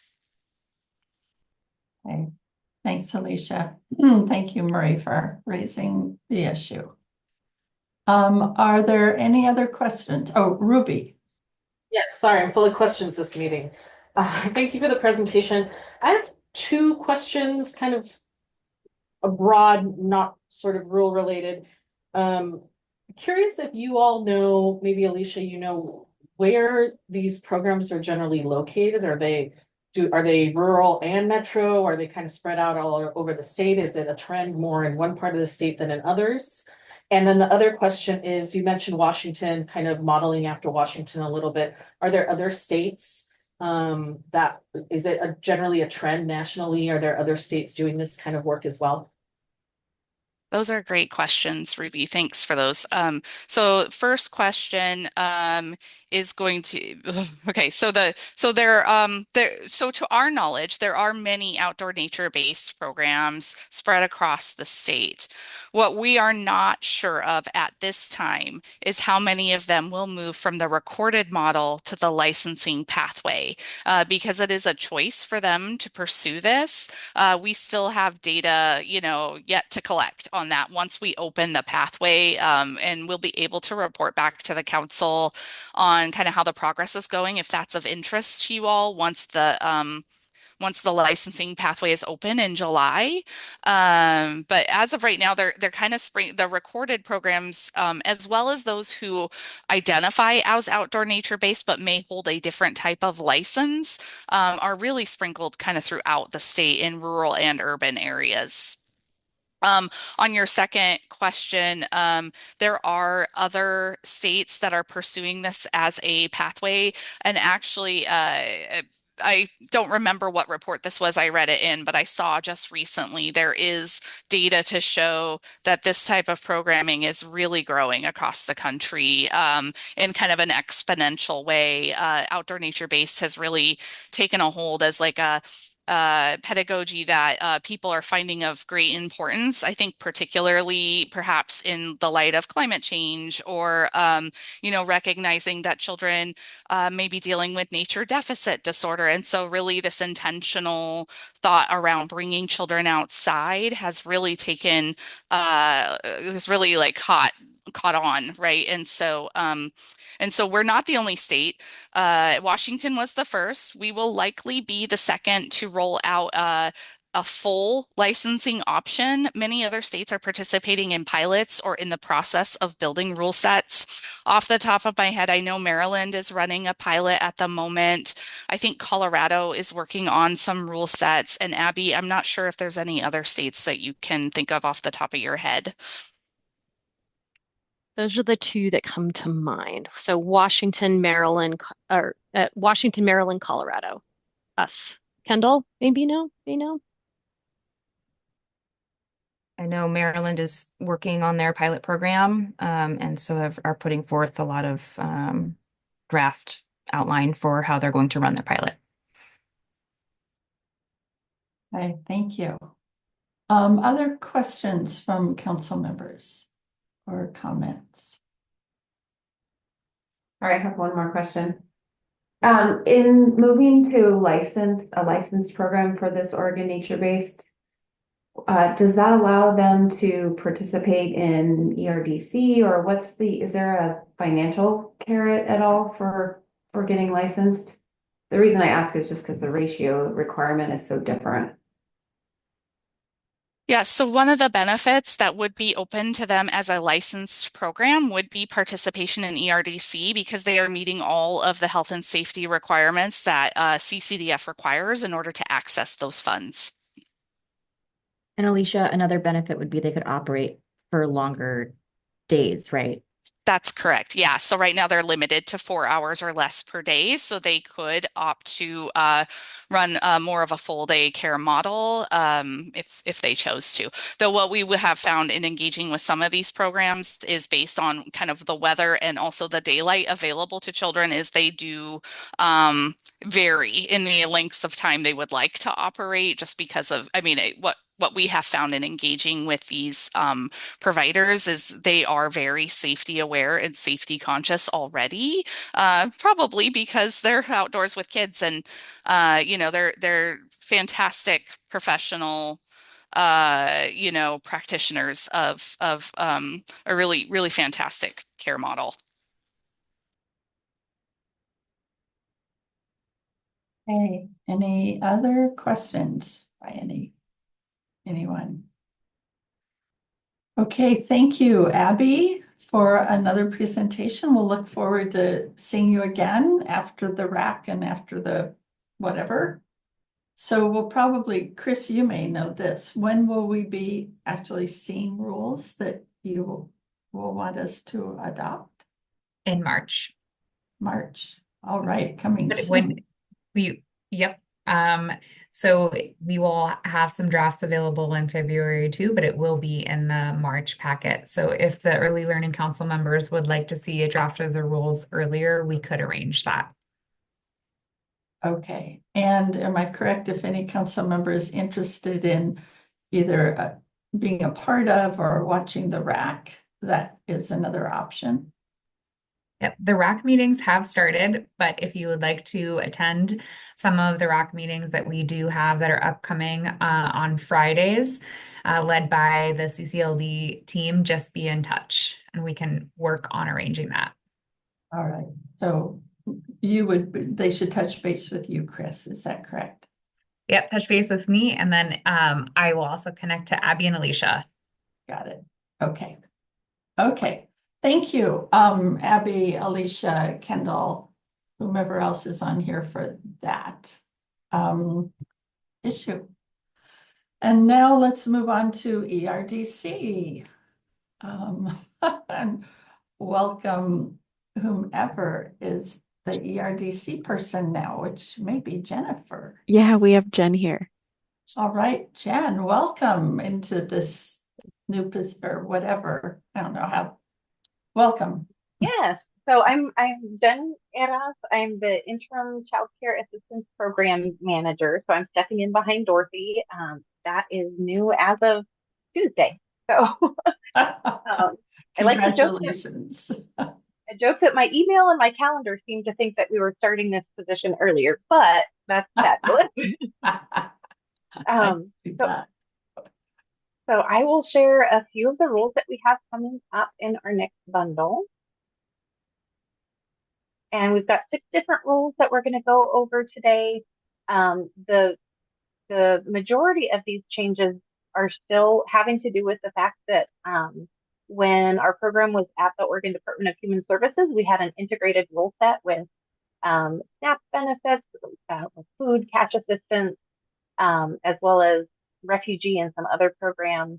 And we're finding that some of the language that came over just needs to be corrected. We need some clarifications added because we pulled our rule set out of that completely integrated rule set and created the new set. So these are some of the topics that we'll be going over today. We have some changes that are happening to when ERDC can cover childcare while a child is engaged in distance learning.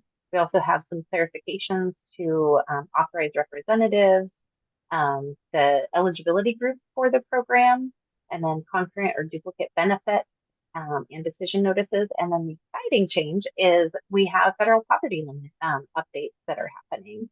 So go to the next slide. We'll jump into the childcare needs. So essentially what happened with this rule is we had a separate rule for COVID-related changes that had happened starting in 2020. We made a lot of changes very fast during COVID. But one of the things that we had to address was that the previous rule set said that we could not cover childcare for school-age children when school is in session. It didn't allow for any homeschooling or distance learning or anything of those lines. So we had a COVID-specific rule that said if a child is engaged in distance learning due to COVID, then we can cover those childcare costs.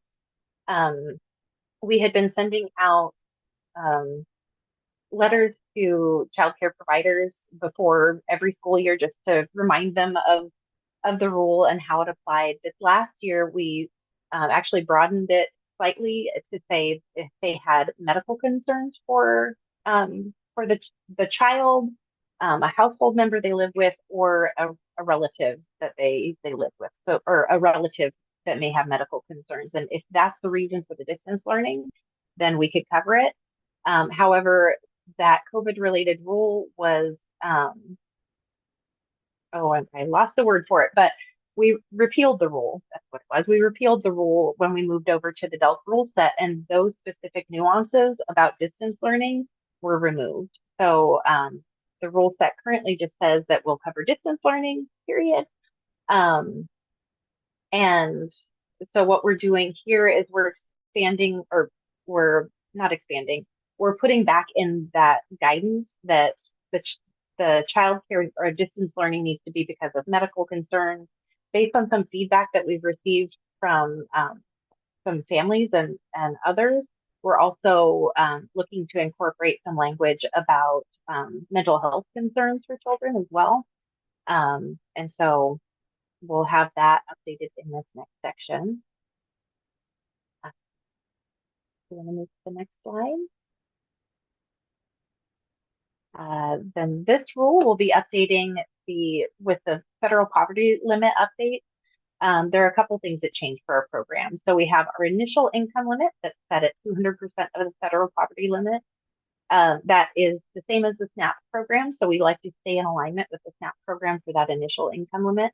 So those will be increasing, as well as our exit limit. Our exit limit, kind of excited to share this, but so we've always had this mix of the two, like either 250% of the federal poverty limit or 85% of the state median income, whichever is higher. And this year we finally have every household group actually fell into the state median income. So that is fabulous news that we, sorry, that we have all of those in alignment. So we can just say that our exit limit is 85% of the state median income. And then the other portion that will change with the program is our copay tiers will change a little bit. So for instance, we waive copays for anyone with income under 100% of the FPL. And so that'll be raising ever so slightly. So we might see some families who would see a decrease in their copay from $5 to $0, from $10 to $5. We're not going to see huge changes in their copays, but it will shift that slightly. Okay. The next slide. So then this, the next 4 rules are actually looking at changes just based on wording that was in the rules that we needed to correct. So for the eligibility structure, there's a portion in the rule that talks about anyone in the household who applies is an applicant, which is not, it's not consistent with other areas of the rule. We consider an applicant to be a parent or caregiver of a child who is applying for child care benefits on their behalf. A household group could include unrelated people living in the house who obviously aren't applying for benefits. So this was, like I said, a carryover from the old rule set that that didn't align with what our current policies are. And then next slide. And for the duplicate benefit, this is another piece that is interesting how it got incorporated in. This was actually a sub-bullet that specified groups of people who could receive ERDC benefits in two different household groups. And one of the pieces called out a program called OSIP A and B. So that's Oregon Supplemental Income Program, Aid to the Blind. But that actually belonged to another program. So it was a sub-bullet that belonged to a different program's rule. And somehow it got incorporated into our rule set actually before the transition over to DELC. And it was just one that we found as we've been going through these rules with our fine-tooth comb. So we'll be removing that piece. It won't have any impact to any families or financial impact to the program at all.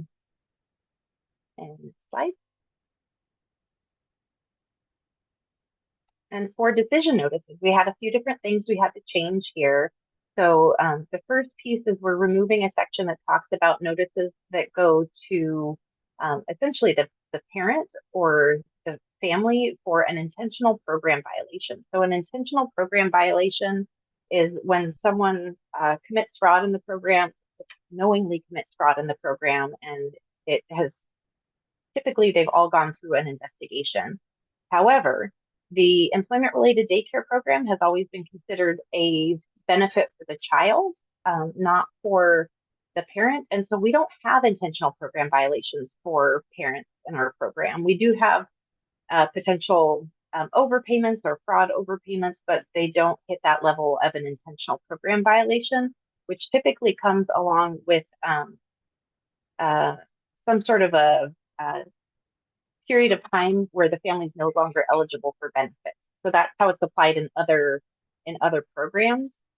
Since this is a child benefit, we didn't want to ever penalize the child because of something that the parent had done. So we've never had intentional program violations for families. We only have them on the provider side of our rule set. And so this just needed to be removed. We had one section of the rule where we caught the word caregiver instead of caretaker. This is just making it align with every other part of our rule. So both parents and what we call caretakers can qualify to receive ERDC, and a caretaker is essentially anyone who has care and control of a child. There's no relational requirement for someone to apply for ERDC for a child like some of the other programs that we have. Or sorry, I keep saying we, that ODHS and OHA have. So this is simply switching that over so it aligns with the rest of the rule set. And then we also are making a change, which this one, it's exciting for me just coming from my days as an eligibility worker, is that we're allowing families to submit a request to withdraw or end benefits without needing to have an actual signature, like a paper signature. So, or wet signature, I guess is what they call it. So we're allowing a verbal request and a recorded signature. Oftentimes when families are contacting ODHS to end benefits, it's typically because they're getting ready to move out of state or move somewhere else, and they're trying to get all their ducks in a row. So forcing a family to try and print off a form and get it back into the office, or emailing it in or coming into the office to sign something, had always been a barrier. So I'm kind of excited to see that for families. And these changes, they shouldn't have any fiscal impact to families, providers, or the agencies. So they're just some cleanup work that we're doing. And if we can move to the next slide, I believe this is the last one we have. This is similar to the caretaker caregiver. In another rule, we found that they were referring to the parent or caretaker as a beneficiary of ERDC, which doesn't necessarily align with anything else in our rules. So this is being changed out for consistency and switched over to caretaker as well. I believe that was it for the rules. So then the next steps and the timelines on what we have. So we've got our informational presentation today.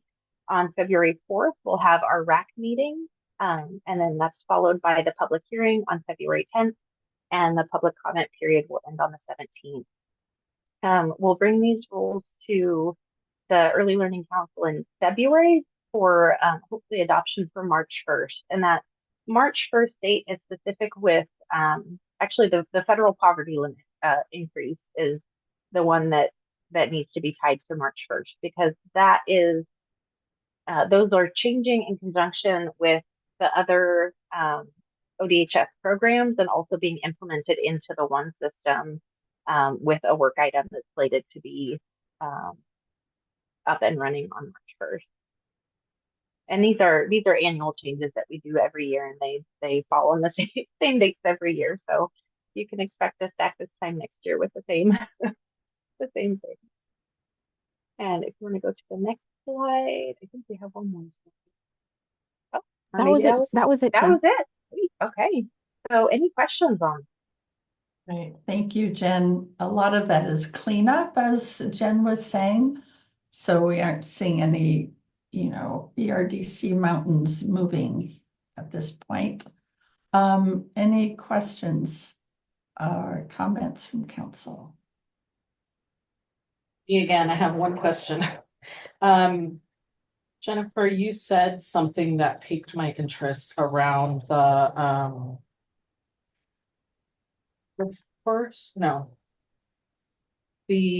establishing a childcare need and hours authorizations, and changing it back to broadening it back to medical concerns, not just COVID.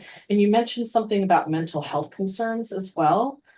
And that makes me connect it to the suspension expulsion ban, and what are the chances that, that those are going to be tied together in some way, if not that children will be kicked out of programs, but parents will pull them out. And so what does that look like exactly? Well, I will say that this piece was expanded specifically because of conversations that we were having with a parent that was really struggling with her child. He had been bullied and injured in the preschool setting, and he had started kindergarten and started experiencing some of the same thing. So the mother had actually pulled him out of the brick and mortar kindergarten to start attending distance learning because she wanted to be preemptive and get him out of that situation before any additional harm came to him. So when we started looking at that situation and medical concerns, medical concerns didn't really seem to encompass everything about that situation and what was going on. And we wanted to have families who were experiencing, I mean, it doesn't have to necessarily just be bullying along those lines, but we've had other families who have felt like their children just weren't quite ready for an in-person setting, and they needed something smaller. And so not necessarily saying that the school district couldn't provide what they needed, but they felt like their child needed more kind of one-on-one attention and not as much of the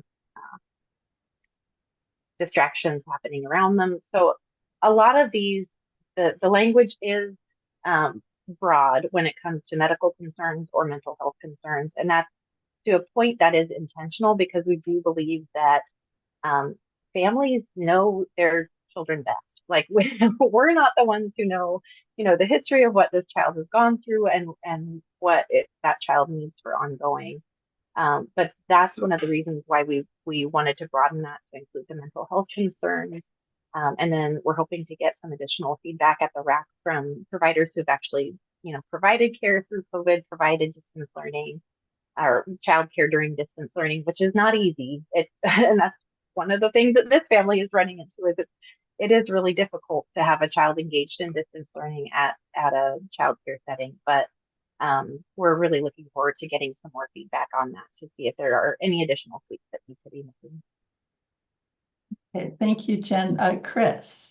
And just to expand a little bit more on what Jen said, although there's not an explicit connection with every child belongs, because this is really meant to be as a tool and a support for the family and for the child when they have medical concerns or they have mental health concerns. The change in this rule wouldn't be able to be used as a provider as a reason not to provide childcare, and authorizations is actually a tool for a parent or a child to say, hey, these are additional reasons why we need other care or childcare outside of traditional school age options for the child.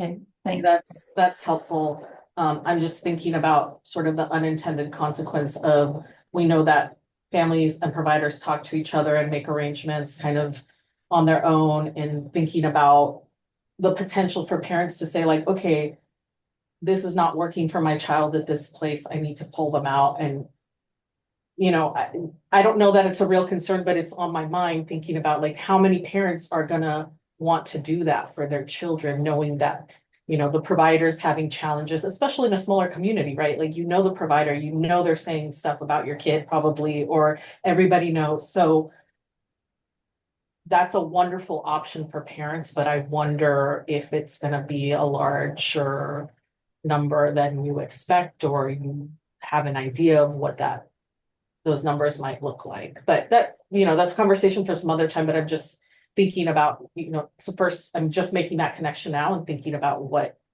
might come down the line too.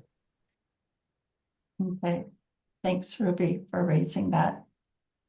All right, we need to move on and close this meeting up pretty soon. Thank you, Jen, very much. Congratulations, I think, on your new position, your interim position. I think council remembers that Jen has actually been in ERDC longer than we have been, because she was doing it, involved in it, running it, whatever, at ODHS. So we're very lucky to have Jen now at DELC. So thanks, Jen. Chris, thank you as always for setting all of this up for us. We appreciate the preface to the rules we'll be adopting. So council, I want to just back up for a minute, but not backing up. Is there anyone on this call who wants to address the council?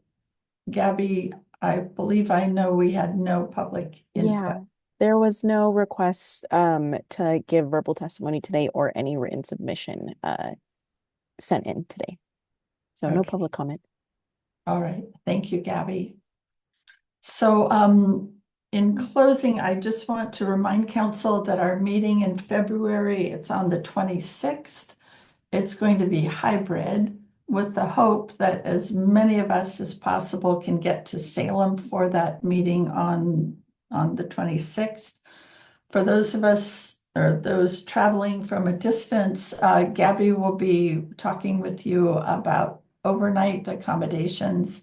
And also, I think it'd be fun again to have a pre-meeting dinner in Salem on that Tuesday night for those who are going to be there and or want to get there for a dinner. We just do a no-host dinner at some fabulous Salem restaurant. So stay tuned for that.